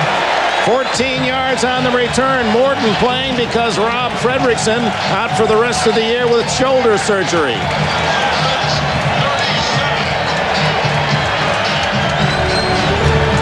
Raiders have it at the Miami 37. The Raiders with their second interception of Marino, and Napoleon Kaufman on first down with a good run around the left side for about 5. Well, we talk so many times that pressure in the quarterback's face makes him throw the ball to places he doesn't want to, and that's what happened to Dan Marino on that play. Not able to step up, loses control of the ball, and Mike Morton makes the interception.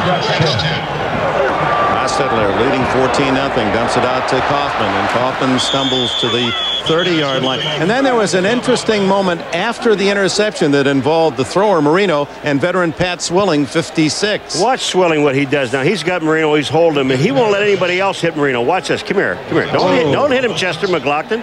You don't hit him. Just stay right here with me, Dan. And Chester could have really taken him out there because Dan was upset about the interception, not looking and protecting himself, and that's good sportsmanship, and Dan Marino was fortunate. Third down, a short 4. Flags down. Fenner tackled short of the first down at the 30. Zach Thomas, how quickly he got out there to cover. Derek Fenner, the running back, the fullback, gets caught leaning forward, anticipating the count because he knows he's one of the primary receivers out in the flat. Just remember something, folks. A back, when they're in motion, they don't stop the play. Only when the linemen are moving. No, you don't want to. I mean, they stopped him on his play. Do you want to give him a penalty and give him another third down shot? It'd be 4th down. 4th and 2. Well, maybe 2 and a half. Illegal shift, 2 men moving at the same time. Penalty is declined. Yeah. 4th down. So Cole Ford will attempt a field goal for the Raiders. Ford, who is 16 for 21. Well, Tim Brown was in motion. Watch Derek Fenner, the fullback, not allowed to move. He goes, whoa, yes. Tippy-toe. 4 and 3. Ooh, Jeff Hostetler, that was a fairly late hit. 48-yard attempt by Cole Ford, a rookie or second-year man from Southern California. His longest is 47, so this would be his best effort of the year. No, that doesn't have a chance. That didn't even make it to the end line. Easy to boo kickers, and so they do. 9:22 left in the third. It remains 14-0 Oakland. Well, when you look at this kick here by Cole Ford, watch Camarillo. The ball, look where the strings are, facing him, and that ball goes dead right. You've got to get the string straight ahead or straight back at the kicker. Which they were originally, trying to spin him away. Marino on first down from the 38. Dumps it off to Abdul-Jabbar. Out of bounds across the 45-yard line. Let's go back. That was a curious play. Pat Swilling. That is almost sportsmanship taken to another level by Swilling. Watch McLaughlin now. He's coming up. He's going to level in on Marino. And Swilling said, no, he's not going to make the play. I'll see, if that would have been me throwing that interception, I would have been upset. Go ahead, Chester, and hit me, because I deserve it for being so stupid for throwing that pass. That show you, they tell you about his mentality. Go ahead, hit me in the mouth. Wake me up. For Giant fans everywhere, that explains a lot. They've been waiting for that. Wait, it happened to me once against the Los Angeles Rams, and not to go on about this, but Kevin Green hit me, and he really did nail me. And he says, "Oh, Phil, I'm so sorry." And I said, "I don't care, Kevin. I deserve it. I'm glad you knocked it." And we became friends after that. Oh, I bet you would. Yeah, no. Do you get Christmas cards now from him? No, every time he knocked me down after that, he'd help me up. That doesn't mean that Swilling is going to tee off on the next pass play and try to get Marino into the next county on a sack. The same with Chester. Chester just wants it when it really counts, when he's back there ready to throw the football. Ball is out to the 48-yard line as Marino has gone to the sidelines. They're going to measure this. I mean, this thing looks like it's about a yard short.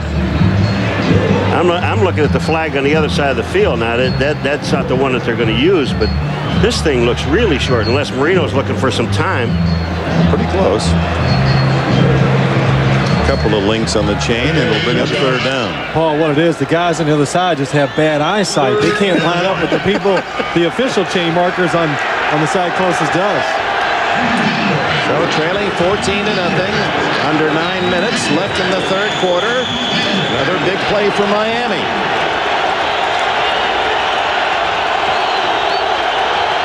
The 1 of 6 on third downs in the game.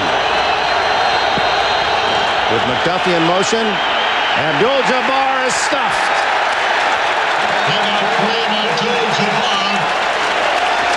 You know, this really is decision time for Jimmy Johnson.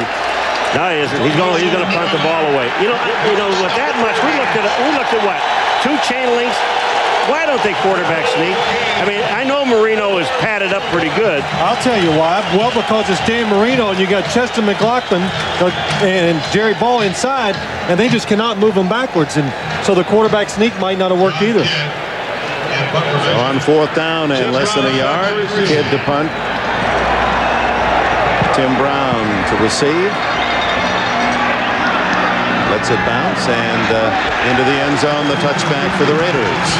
Timeout. 7:44 left in the third. The Raiders by 14. Coming up next Saturday for you fans around the country at 2 o'clock Eastern. It's the John Wooden Classic here in NBC. We'll pick up in progress Arizona against Keith Van Horn of Utah. Boy, he's a great player. Could have gone to the NBA. Elected to play his senior year at Salt Lake City, and Louisville LSU in the second game. The John Wooden Classic next Saturday. Raiders fake the reverse to Brown, and then the throw for Harvey Williams is incomplete at the 35. Whoa, I'll tell you what. Did you see when Tim Brown comes around and the fake to Tim Brown? He comes out here in the flat, and not a soul went with him. Well, there was a lot going on that time. A lot of faking, a lot of motion. Watch Tim Brown come around.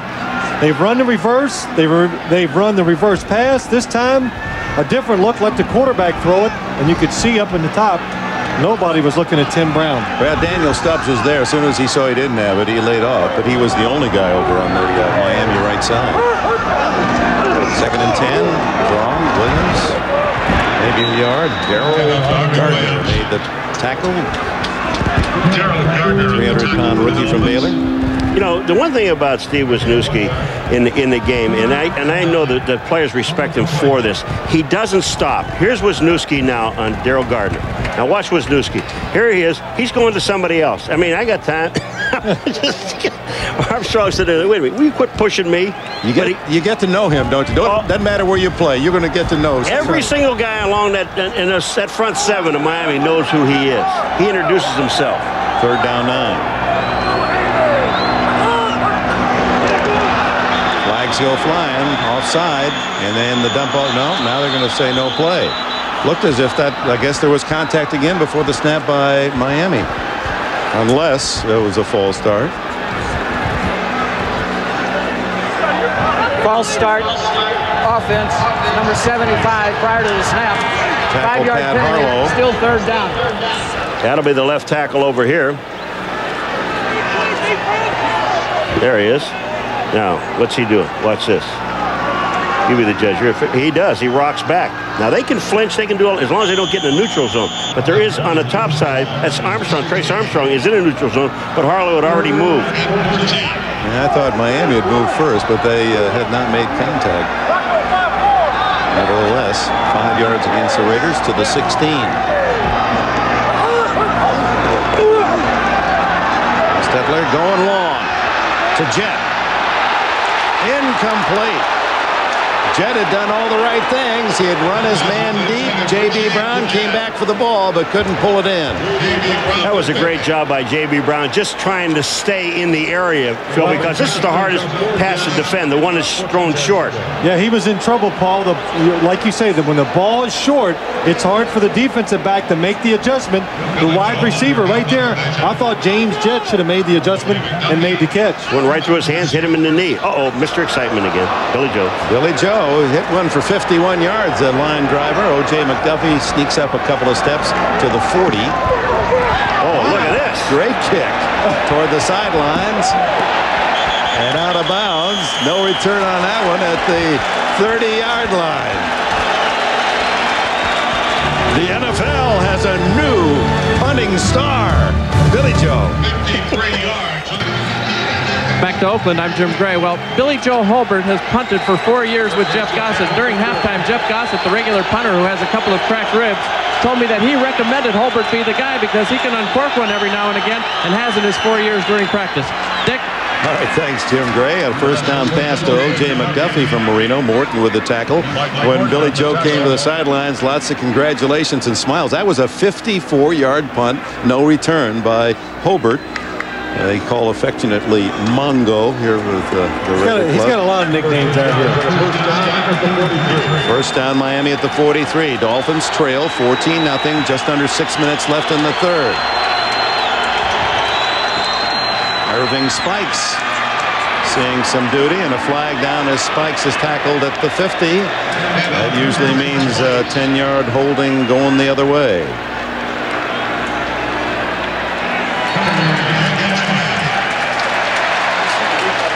You know, we talked to Mike White, and we've talked to other coaches about, you know, Mike, especially Mike White. You know, we don't get a break. They don't throw flags against the other teams. They always throw them against us. I've seen how many holding penalties we've seen against Miami today. They are Offense, calling number everything. 61, 10-yard penalty. Repeat the down. First down. Center, Tim Ruddy, yeah. He's on Jerry Ball, number 93, and you better hold him if you can. There's Jerry Ball. Watch this. He's got him. He got his arm around him.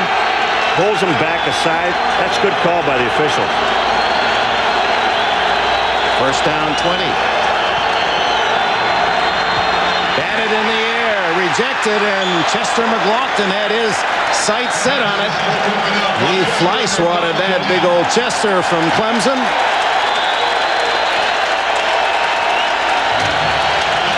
This has been an outstanding defensive game for the Raiders. Chester McLaughlin, 91.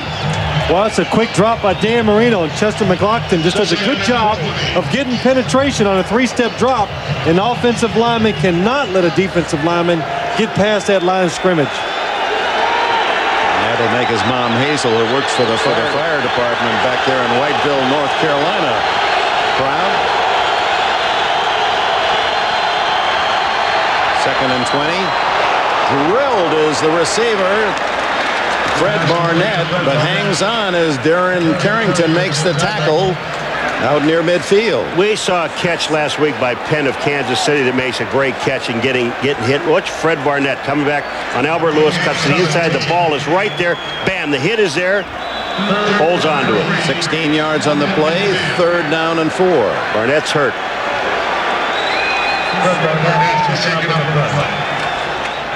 They were talking about whether or not that cadaver's tissue was from a fast runner or from a Dolphin fan. Fred feels it might have actually been from a female. I thought he said maybe it came from Jesse Owens. Well, he was hoping. Oh, okay.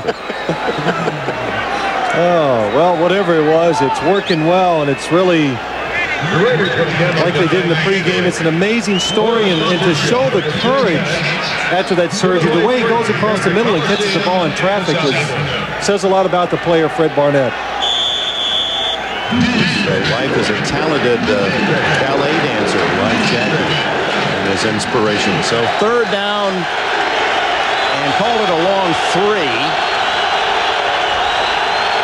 1 for 7 is Marino on third downs today. Safety blitz. They pick it up. Incomplete. Intended for O.J. McDuffie, and Albert Lewis defended. Phil, the Raiders had 9 guys along the line of scrimmage. Now, Albert Lewis is in coverage, so he's sliding along. But along this line of scrimmage, I mean, there are 9 guys down. Darren Carrington comes up, and here's a ball by Albert Lewis knocking it down. That was his man, O.J. McDuffie.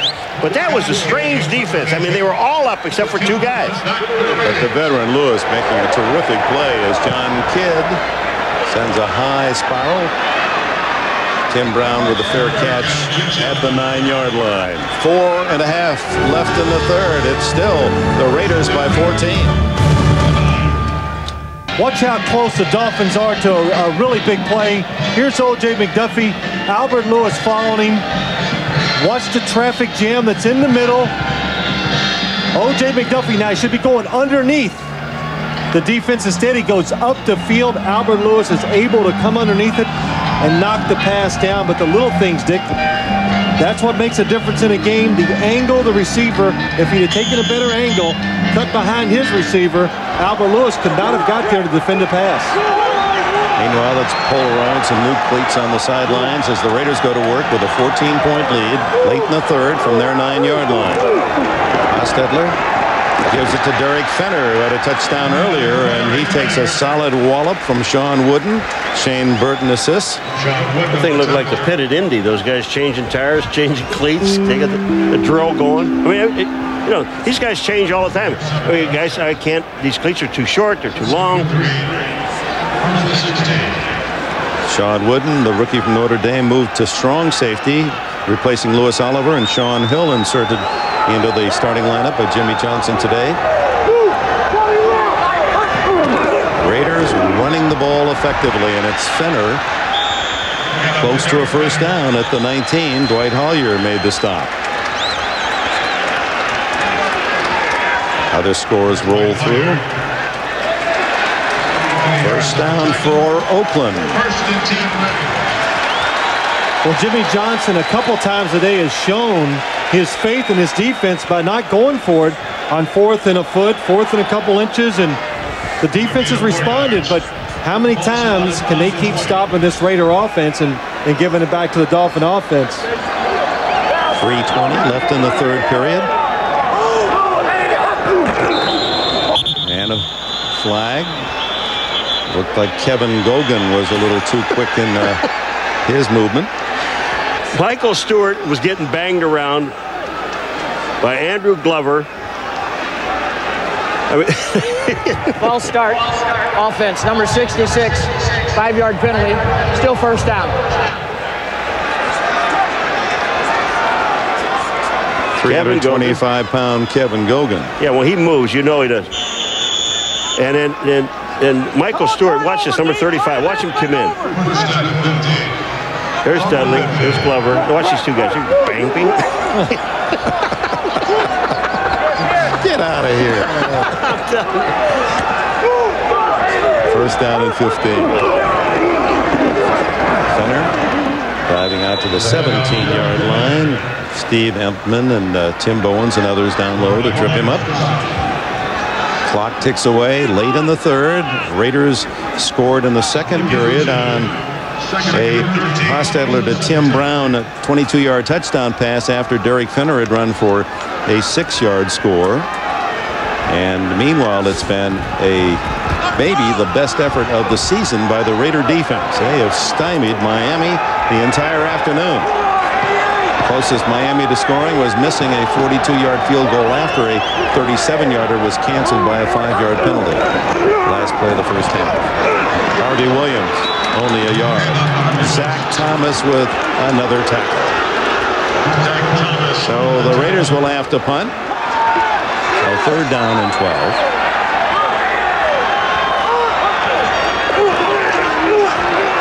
Hostetler over the middle. And it's Harvey Williams tackled at the 21. Zach Thomas another. He's going to be in double figures in tackles. And Hostetler goes down hard as he delivers the ball. And of course, Jeff, with more than his share of injuries in his years here with the Raiders, apparently okay. Tim Bowens, number 95, is the man that's going to hit Jeff Hostetler. And it's good coverage down the field. Look, good protection, plenty of time. Oh, well, nobody hit him. Looks like he might have caught his cleat in the turf. Here comes one of the stars for the Raiders today, Billy Joe Hobart with Terrell Buckley deep. Ooh, just gets that away and a flag goes with it. Fair catch by Buckley at the 48-yard line, but running into the punter. No, this one's going to be 15 yards. This is roughing the kicker. It's going to be a 15-yard penalty and an automatic first down. So Hobart in an incredible roll. It's like one of those chaps in the play that has one line and seals the entire show. 15 yards, roughing the kicker. This is roughing the kicker. When you hit this guy and he goes down like that, they just get, I mean, they're over anxious. You got a bunch of young people. They figure we're going to turn the game around. Here we are as special teams. We're going to make something happen. And they come up, watch this. He's being hit. I mean, I can understand that call. Larry Izzo, who has blocked one punt, the rookie from Rice. And he gets enough of him to earn a 15-yard roughing penalty out to the 37 and a first down. You know what I'm looking at this offense of the Raiders? Ever since that first drive when they scored a touchdown, Dick, it's almost like, okay, we're 14 points up. Let's not lose the ball game. That's right. That's exactly what they're doing. The Dolphin offense cannot move the ball in the Raider defense, so why take a chance? Hostetler to Tim Brown. And Brown out of bounds at the 49-yard line. 31 seconds on the clock. 3rd quarter. 14-0 Oakland. A gain of 11. 1st and 10 Raiders at the 48. There's just no way that I can imagine a guy like Tim Brown, where I don't care whether he goes in motion or if he blocks at the line of scrimmage, that he is left alone. You know, because you know that is Hostetler's favorite target. He does seem to be open all the time, doesn't he? Those short crossing patterns. Hoffman to the midfield stripe, a gain of about 1, and little extra words from Barrett Robbins with one of the Miami players as the final seconds tick away in the 3rd. We'll be back after these messages from your local station. Rich Camarillo signed as the punter to replace Jeff Gossett. Broken ribs out, but came up a bit lame, and so Billy Joe Hobart has been a solid replacement. Ricky Dudley, the tight end, fumbled the ball. Let's see who has it. A scramble at the 43. No signal yet. Yes, Miami Dolphins have recovered. So Dudley, who's had trouble hanging on to it, has been enjoying a big day, but Sean Wooden able to come up with the ball as it appeared Buckley stripped it away. Terrell Buckley makes a nice play, and you know they already gave the ball to Miami, and they get down there fighting over the football. There's no reason for it. Sean Wooden gets the ball, but Terrell Buckley makes an outstanding play on Dudley. He stays with him, goes up, makes the hit. Now, watch this. He just reaches in and knocks the ball out of his hand. Boy, is that, I mean, that's heads-up football. That's staying with it. Ricky Dudley was going to try to reach that ball out to get that extra half yard. Terrell Buckley, being smart, reaches in and knocks it out. First takeaway by Miami today at the 43. First play of the 4th quarter goes to Miami on a fumble. Marino goes long for Barnett. Intercepted. Albert Lewis, the veteran, has his 2nd of the year.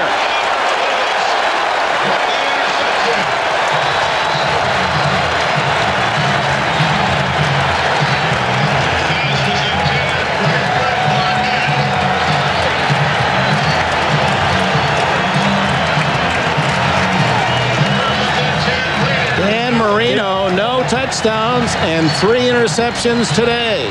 Fred Barnett on Albert Lewis. He makes the move, but Albert Lewis knows Dan Marino likes to throw those hard, long balls, and he turns around in time to see it and make the interception, and Dan Marino is upset. You've got to put that one either behind the receiver or way out in front. Not a good throw. When he's upset right there, Phil, is he upset with himself, you think, or Barnett for not coming back to the ball? With himself, because when you throw that ball on the line like that, Paul, when you're going down the field, it's got to be to the back shoulder of the wide receiver. He threw it to the inside where only Albert Lewis had a chance to catch it. 40th career interception for Lewis. So back-to-back turnovers. Back underneath it goes to Tim Brown, a short yardage. Zach Thomas, the tackler. Well, Miami, when they get a little glint, a little opening, an opportunity, and the Raiders seem to have all the answers defensively. I've watched the Raiders. We've done them a few times, and you sit there and look at this defense, and I don't know of a better effort. My wife told us yesterday, he says, I'm really confident about this football team. This football team is kind of reached it now. They know when their backs are against the wall, and I have a lot of confidence in them. You have a lot of confidence in your defense, I can tell you that. 2nd and 6, and Fenner to the 30, maybe the 31 on the lean. Hollier and Stubbs collaborate on the tackle. It'll be 3rd and 3. Mike Jackrabbit White, who coached at his alma mater, the University of California, grew up here on the east side of the Bay.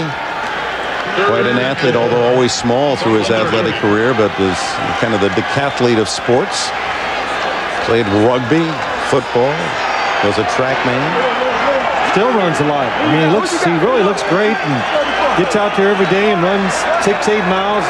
Get rid of the frustrations of being a head coach in the NFL. 3rd and a short 4 for Hostetler. Gets it out to Fenner, incomplete, and Zach Thomas was there in time to spoil the fun for Oakland. Thomas seems to be everywhere. You know, the one thing about Zach Thomas, Phil, I don't care where the ball is. I'm going to nail the guy that's going to catch it. His job right now, watch his head. He never looks at the ball. He's got Fenner. Here comes Fenner. I'm going to nail you. You catch it, you're going down. And that's perfect timing. Well, that's what you want in your linebacker. If it moves, hit it. And Zach Thomas does it. The ball is tipped at the line of scrimmage, so even if he hit Derek Fenner early, it would not have been pass interference. Shaden Burton is the one who reached up and got a piece of the ball. And now Hobart to punt once again. Billy Joe. Give him a saliva test. Terrell Buckley. And the cornerback turned punt returner is out to the 35-yard line. 13 minutes and change remain. 14-zip.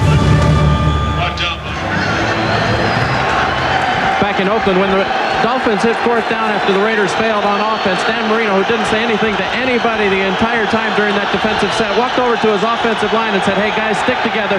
We only lost a minute and we should be able to pick things up and do better. Dick? Well, they're doing better in a hurry as they go to the big tight end for the first time, Troy Drayton, and he rambles all the way to the Raider 32, a 36-yard gain, the longest play of the day for Miami. And boy, Troy Drayton, what an athlete. Look at number 84 is going to come across the field on the play action fake. He has size, and the one thing this big man can do, when he catches it, he can run. And Paul, you just looked at me before this play and said, Troy Drayton, how come they're not throwing the ball? And it makes me wonder too, because he is so explosive once he catches it. 265-pound tight end they acquired from the Cardinals, Abdul-Jabbar. Only a yard, maybe 2. Dan Marino entered this game with the best interception record in the NFL. 1.8% of his throws picked. And uncharacteristically today, the Raider defense has changed his pattern. No intercepts the last 3 and 3 today. Well, as soon as you said it, you threw one the next play. 2nd down and 9. I don't mind. Go ahead. Blame me. Abdul-Jabbar cutting back. Wrapped up at the 30. No gain. Albert Lewis. What a game for Lewis. Well, that time Dan Marino was in the huddle, and I saw him wave at the sideline in disgust, and now I know why, because they sent in a running play. He did not like it. The Raiders penetration, everybody in the backfield, it had no chance. You say, well, why doesn't he audibilize? You just don't have any. You don't have the right people to go anywhere else with it. Well, because the head coach tells you not to audibilize in those situations. You do what the coaches tell you. Tipped. Incomplete. Flag. Dan Land in on the quarterback. Carl Kidd on Fred Barnett, number 46, down here on the bottom left. It looks like a penalty but the ball is tipped, but that doesn't make any difference. This was a holding penalty that I think they're calling. Now, pass interference, if the ball is tipped, that's okay. But when you have a holding penalty, that counts anytime. Holding prior to the pass. Defense, number 46. 5 yards, automatic first down. A big first down penalty for Miami. You know, you say, well, why would this guy hold because it's away from the play? He's covering Fred Barnett. He's got a job to do. He doesn't know where Marino's going to go with the ball. That, and it was a blitz. He had single coverage on him, so he was a little worried. Over-aggressive holding. Big break for the Dolphins. First down at the 25, trailing 14-0. And a fumble, it appeared, and the Raiders say they have it. They do.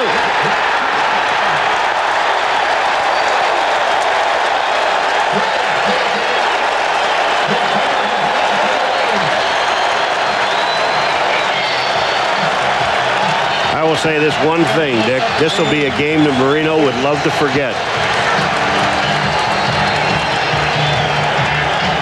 Well, I think Dan Marino could sense the fact that they were going to blitz. He's pulling out just a little too soon. The ball's on his fingertips. That's a good shot of the quarterback leaving before the snap of the ball.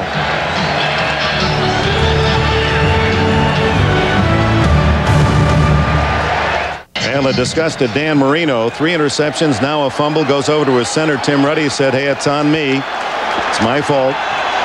Later he was pointing at himself.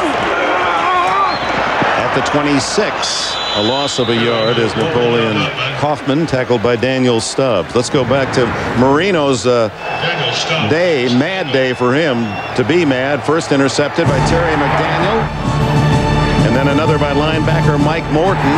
Some of these throws certainly aren't what you would expect from Marino. And then Albert Lewis, perfect coverage. And then the fumble. So 14-0, the Raiders creating some agony in the face of Dan Marino. Second down 11, Hostetler over the middle. Complete to Darrell Hobbs, his first catch. Hobbs with 36 on the season. You know, Dick, the interesting thing about the Miami Dolphins, I mean, how do you figure it? They've had the ball 6 possessions. They started with the opening kickoff in the second half. 6 possessions in this half, 3 punts, and 3 turnovers. You know, when you talk about uncharacteristic about a team. That, and they've had good field position this whole second half, and the Raiders have been so conservative on offense because, well, the Dolphins keep messing it up, so why take a chance? Or if you're a Raider fan, the defense has been too tough for the Dolphins. 3rd and 2. Wide open is Kaufman. Gets a running start and all the way to the 45-yard line. First down. Armstrong and Buckley finally get him to the ground.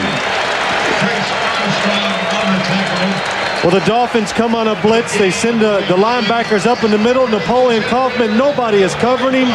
Jeff Hostetler knows that they blitz. He's the hot receiver, dumps it off to him, and Napoleon Kaufman does an excellent job of running up the field, getting extra yardage. 11 on the play, 9:08, 9:07 left in the fourth. A win for the Raiders would move them to 6-7 and drop the Dolphins to the same count. First down, Hostetler. James Jett, loose coverage. First down, flag down. This will be a face mask penalty. And they'll tack that on at the end. It'll be a 5-yarder. Harris on the tackle. Face mask, defense, number 27, 5 yards, first down. That'll take it inside the Miami 40.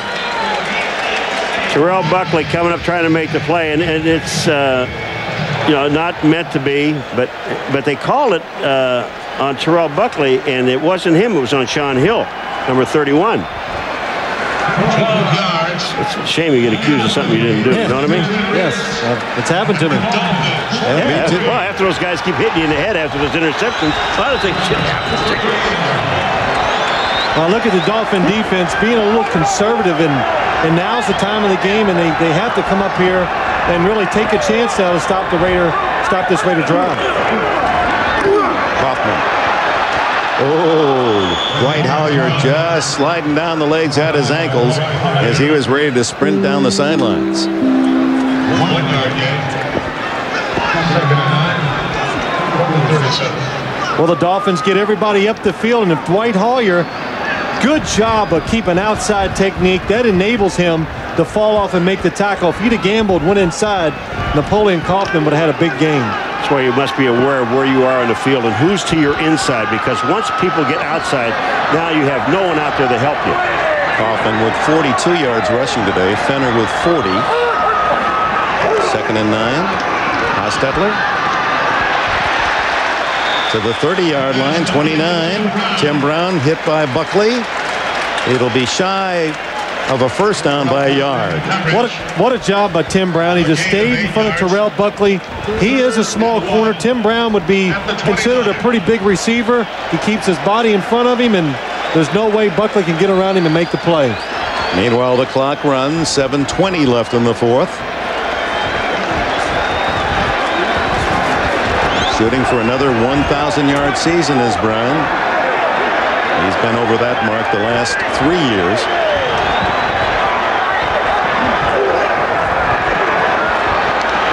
Hostetler wide open to his left. Chased by Howyer to safety, and a first down at the 21.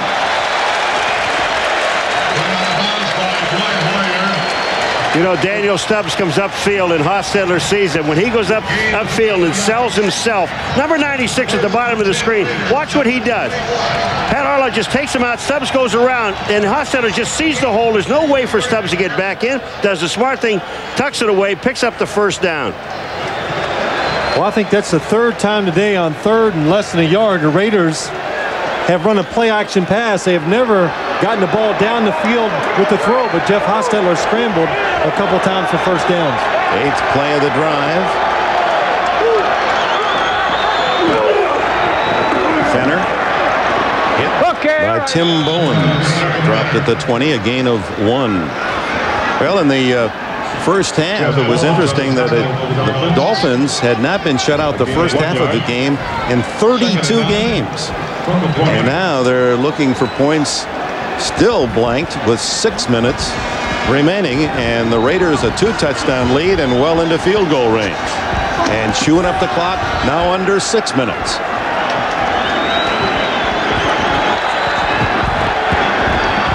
Tough day for Dan Marino.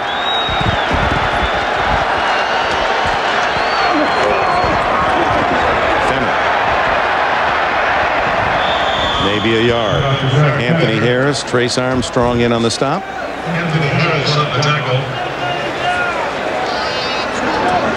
Now this is such a big game for those that are out in the fringe for a playoff, in that a win by the Raiders, although they would have a tie in record with Miami, it would put them ahead because of the head-to-head, as Al Davis, the Hall of Fame owner. You know, they've taken some shots at Al this week in here in Oakland and talking about, you know, the game has passed him by. That man I've known for 41 years, recruited me in college. I'll tell you one thing, he's forgotten more football than most people know. This guy put this team together. 3rd and 9. Hostetler throws it away. Wisely so. 4th and 9. Cole Ford to try the field goal. The last time the Dolphins were shut out, 9 years ago, Buffalo in 1987. So Dan Marino, with the kind of talent he has, you just don't put the goose egg on him or Miami. Well, the new style, the way they're playing, they run the football more than they have in the past. They're not as explosive with the wide receiver position. Well, you know, not that this could happen, but the Raider defense, like you said, Dick, they're playing excellent football, so it's been a tough day for Dan Marino. Ford with 1 miss. This one 10 yards shorter, 38 out of Camarillo's hole.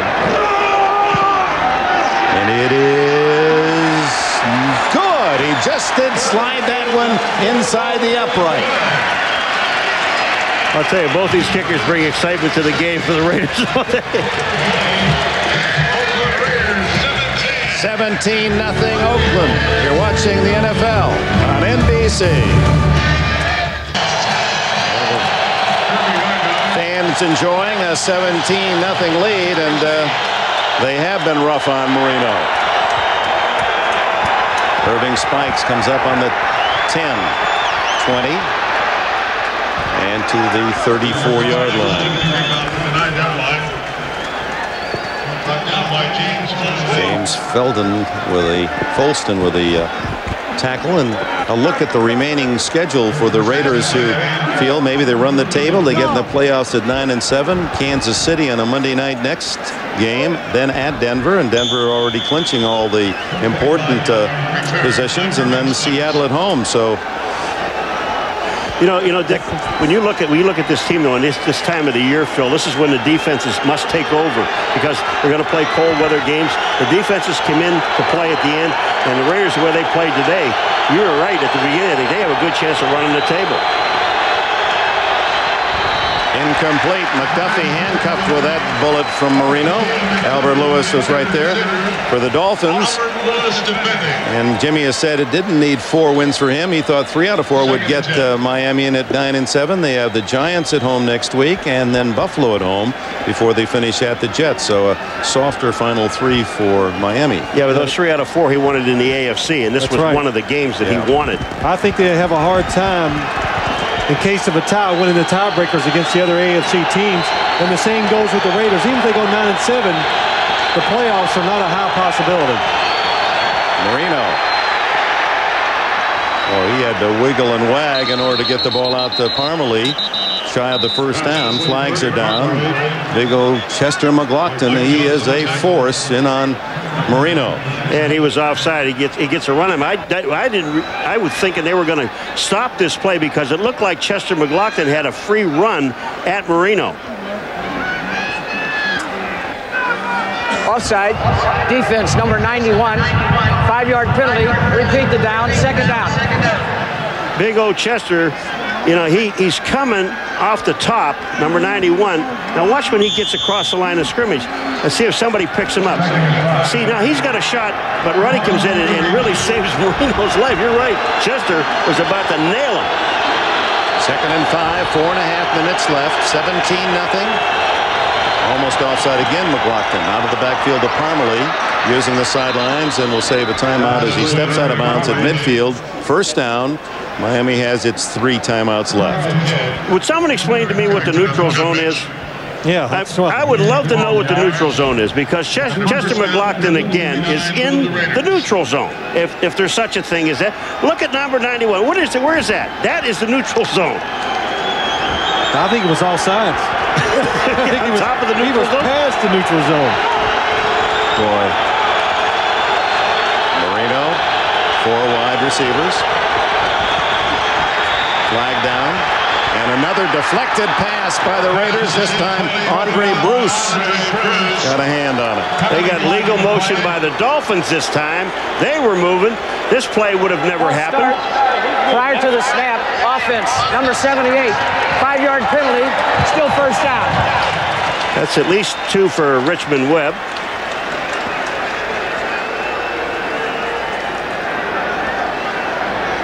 Number 78. Left tackle, that's movement. Once you move, once you are in a position, whether you're in a 3-point stance or a 2-point stance, makes no difference. Once a lineman is set, that's it. Now, how could they see that little movement? Yeah, couldn't see big Chester. 320-pound Chester McLaughlin offsides. That's got to be alarming to Jimmy Johnson. Not only those statistics, but 10 penalties against Miami today. Down the middle. Almost intercepted again. Darren Carrington hopping at the opportunity. Darren Carrington couldn't get by the receiver, And that's what he's all upset about. Lamar Thomas was there. He couldn't get around him. Lamar Thomas gets his hand back inside. This ball should have been intercepted. This should have been number 4. Yeah, just the Dolphin receivers have been so rarely open, even when they have caught passes. There've been a black jersey right on them. Well, that's one of the problems they've had all year, Dick. They can't separate from the defensive backs. The Raiders, the one thing they have speed at the corners, so it's making it tough on the Dolphin receivers. Marino to Parmalee, and that one through traffic, incomplete. Parmalee couldn't pull it in as Mike Jones was on him. Again, just tight coverage. Well, you thought Miami, a lot of folks, as you see Marino deliver again, it's easy to forget that 2 players that are starring in this league were in Dolphin uniforms recently. Yes, you got Irving Fryer, another big day today. And then I'm just guessing Keith Jackson. Well, how about the fella down in San Diego? That's a pretty good one, too. That's right. That was a few years ago. Keith Jackson, I always hear Dan Marino talking about him, how much he loved him to throw the football to him as a tight end. Marino again to the sidelines, and Lamar Thomas turns it up enough to get the first down. That was an alert play by Thomas, who played at the University of Miami. He was about to go out of bounds a yard shy and cut it upfield enough for the first down. Tony Martin, San Diego. That's it. It was just the leading touchdown maker in the league catching the ball. Well, he just couldn't catch the ball when he was at Miami. He was just breaking in, trying to learn a few things of the trade. And well, back then they had so many good receivers, they didn't have to wait on you. They could move you on and pick up another player. Well, those are 3 outstanding players that Marino does not have now. Quick toss. What a catch by Fred Barnett.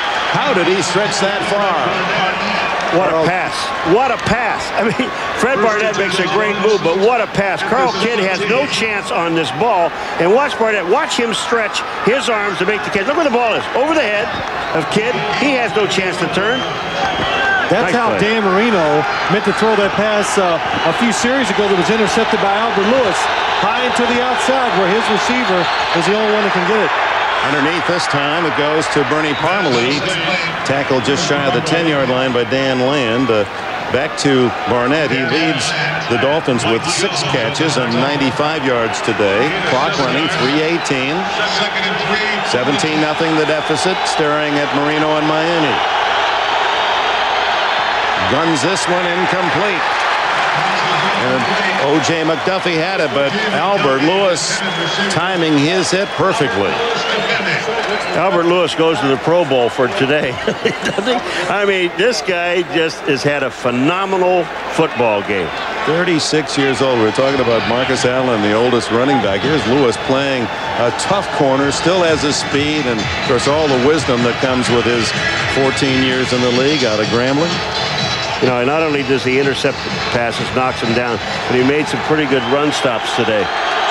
3rd and 3 with 3 minutes 8 seconds left in the 4th.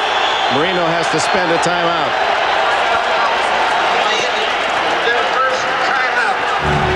It's still Oakland by 17. Miami 3rd down 3 at the Raider 10. The fade incomplete, flag down. Fred Barnett covered by Carl Kidd. Dan Marino has had an atypical afternoon for this great NFL superstar. 3 interceptions and a fumble. No touchdowns, obviously. He's compiled 246 yards, but this has been the deepest penetration by Miami for the afternoon. Illegal hands, defense, hands to the face, number 46. 5-yard penalty, automatic first down. Carl Kidd, number 46. Man coverage on Fred Barnett. Hands to the face. I didn't see any hands to the face. I must need glasses. Unless his face dropped about 6 inches. Got a big chin. I think so. No, you're right, Carl. You didn't grab his face. 1st and goal at the 5. You held him, but you didn't grab his face.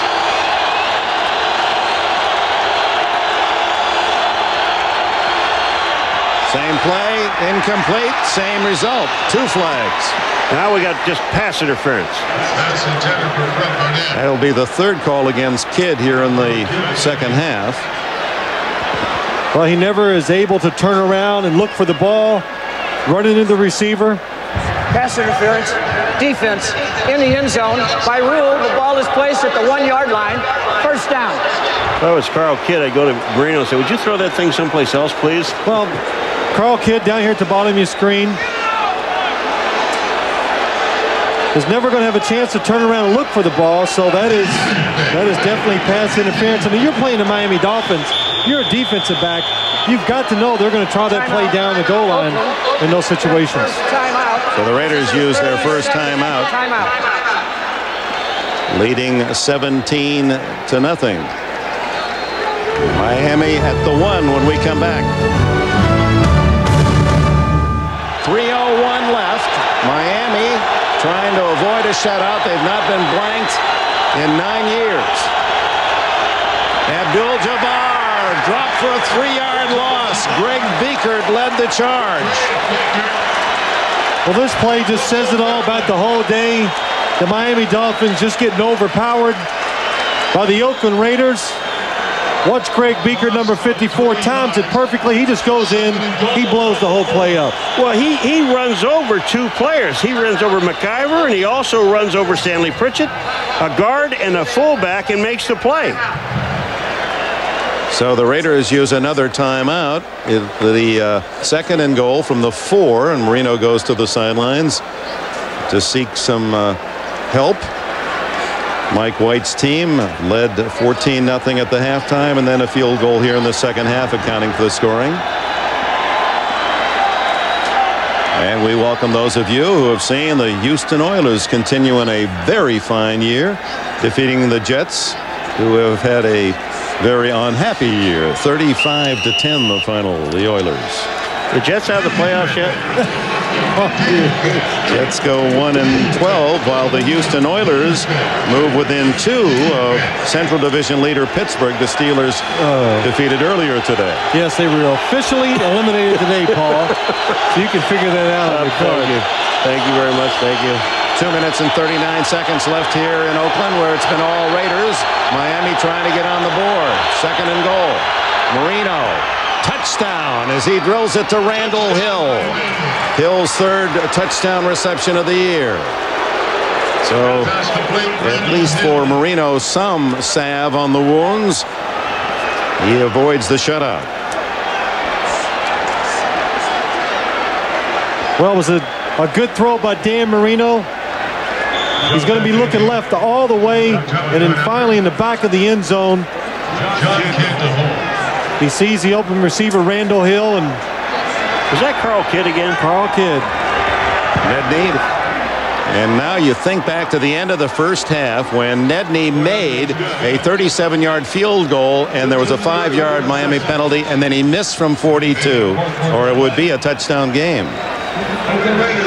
And we welcome those of you who have seen the Denver Broncos continue their brilliance of this football season. 34-7 over Seattle, and the Broncos thereby, according to all the reports we've received, have home field advantage all the way through the playoffs on the first day of December. I love when I go around the country. Everybody says the same thing to me. They ask me questions. You think the Broncos are any good? Nobody wants to believe that this is a good football team. They deserve to be 12-1 because they do everything well. You know, and people still don't believe it. But you know, there's some other things that are involved in here. The Denver Broncos are a team really without injury, and the ones that they do have injured, they've got the backup people are there. I will look for the onside kick here from Miami. 17-7 the score. Here's the last touchdown. Marino's 4-yard strike to Randall Hill that avoids the shutout. Marino, 4 turnovers, 3 interceptions, but it was his fumble from snap that led to a field goal here in the second half that gives the Raiders a 10-point lead now, not just 7. They were driving to score on that fumble. Nedney, boy, that ball's up for grabs. Bounces around and finally knocked out of bounds. Looked like a Raider hand that kept it away from Miami. They're congratulating Tim Brown because that was a jump ball. Anybody could have had that one, and it looked like Brown jumped up and knocked it away. This was a great kick by Nedney. Look at that ball. It hits the first hop, and then the Raiders let it hit the ground, which you should never do.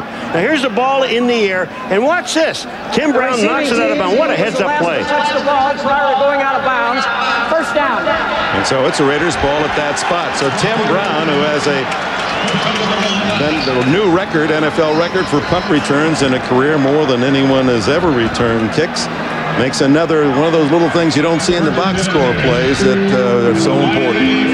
You know what's amazing about this? Now, the onside kick, Dick, if the Miami Dolphins would have knocked the ball out of bounds, it would have been a 5-yard penalty, and they'd have to kick over again. But if you kick the ball off and it goes out of bounds at a normal kickoff, like down the field, then it's put on the 40-yard line. You figure that baby out. Or if it's less than that, it goes out of bounds. It's at that spot. Oh, that's to confuse everybody. I'm confused. It's just one of those rules that don't make any sense. R.B. Williams will try to tackle the ball, and Williams to the 42-yard line. More excitement. That's why the rule is there. Give the team that's behind every chance you can to let them catch up.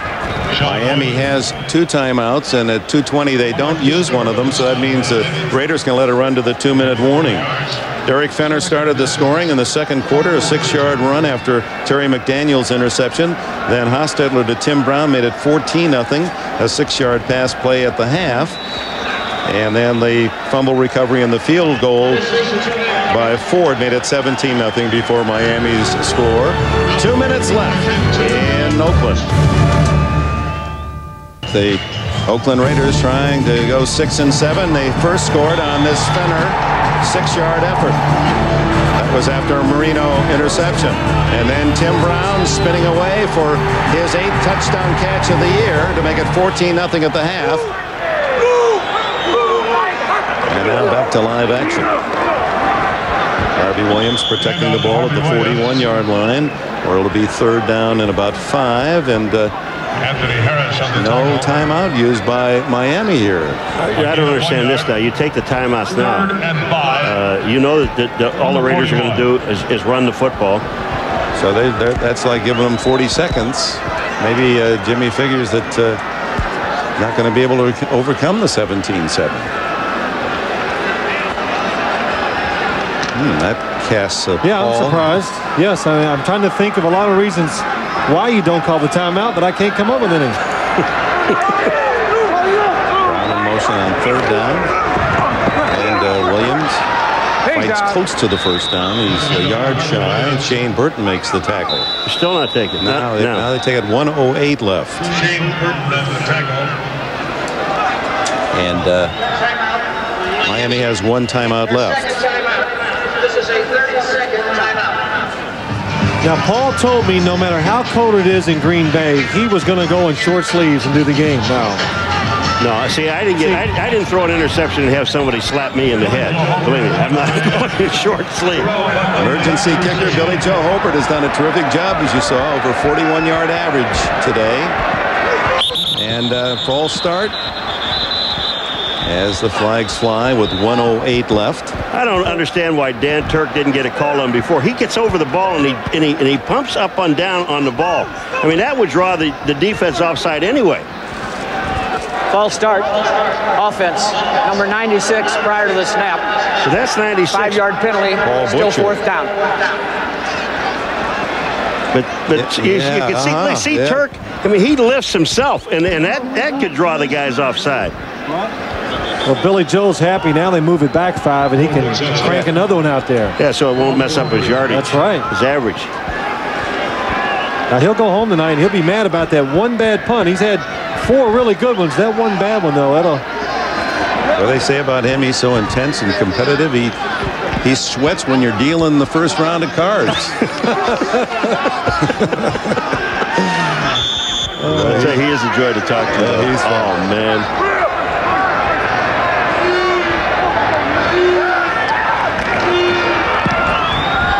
Gets it away. Good-looking kick. But it bounces into the end zone. Didn't take that. Hadn't had enough practice on that coffin corner effort.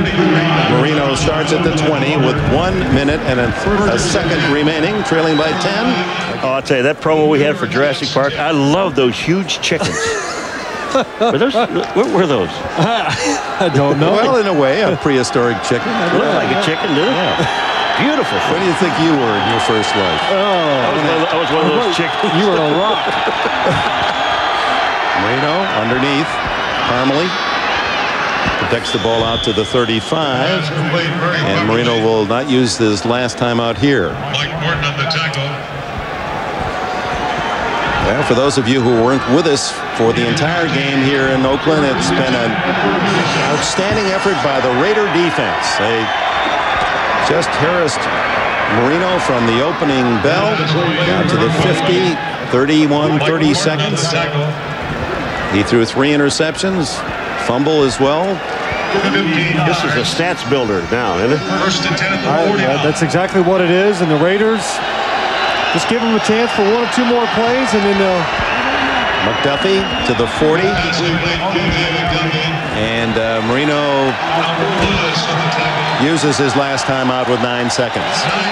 Well, so the Raiders, and going back to the start of the game, folks, if you haven't been following this Oakland team carefully, they did start out 1-4, but since then they've lost only 3 games. One 22-21 to Denver, and the other 2 were in overtime. So they lost by 1, and they were tied at the other end of the other 2 games, losing in overtime. Now, they well could be a team rolling toward the playoffs, playing very solid defensively, but unable to win the close games. Well, they've won one, not necessarily that close, but a tough game today. But I'll tell you, for over 3 hours, this defense of the Raiders has just been spectacular. I mean, Marino, they just tied his hands all day long. Well, today they didn't have that moment where they give up the big plays, and Mike White said that they've done that. They've gone out and they'll shut teams out, and all of a sudden they give up 2 quick scores, and it makes them look bad. But today, consistency from start to finish. 9 seconds, and they line up with that flood formation to the right.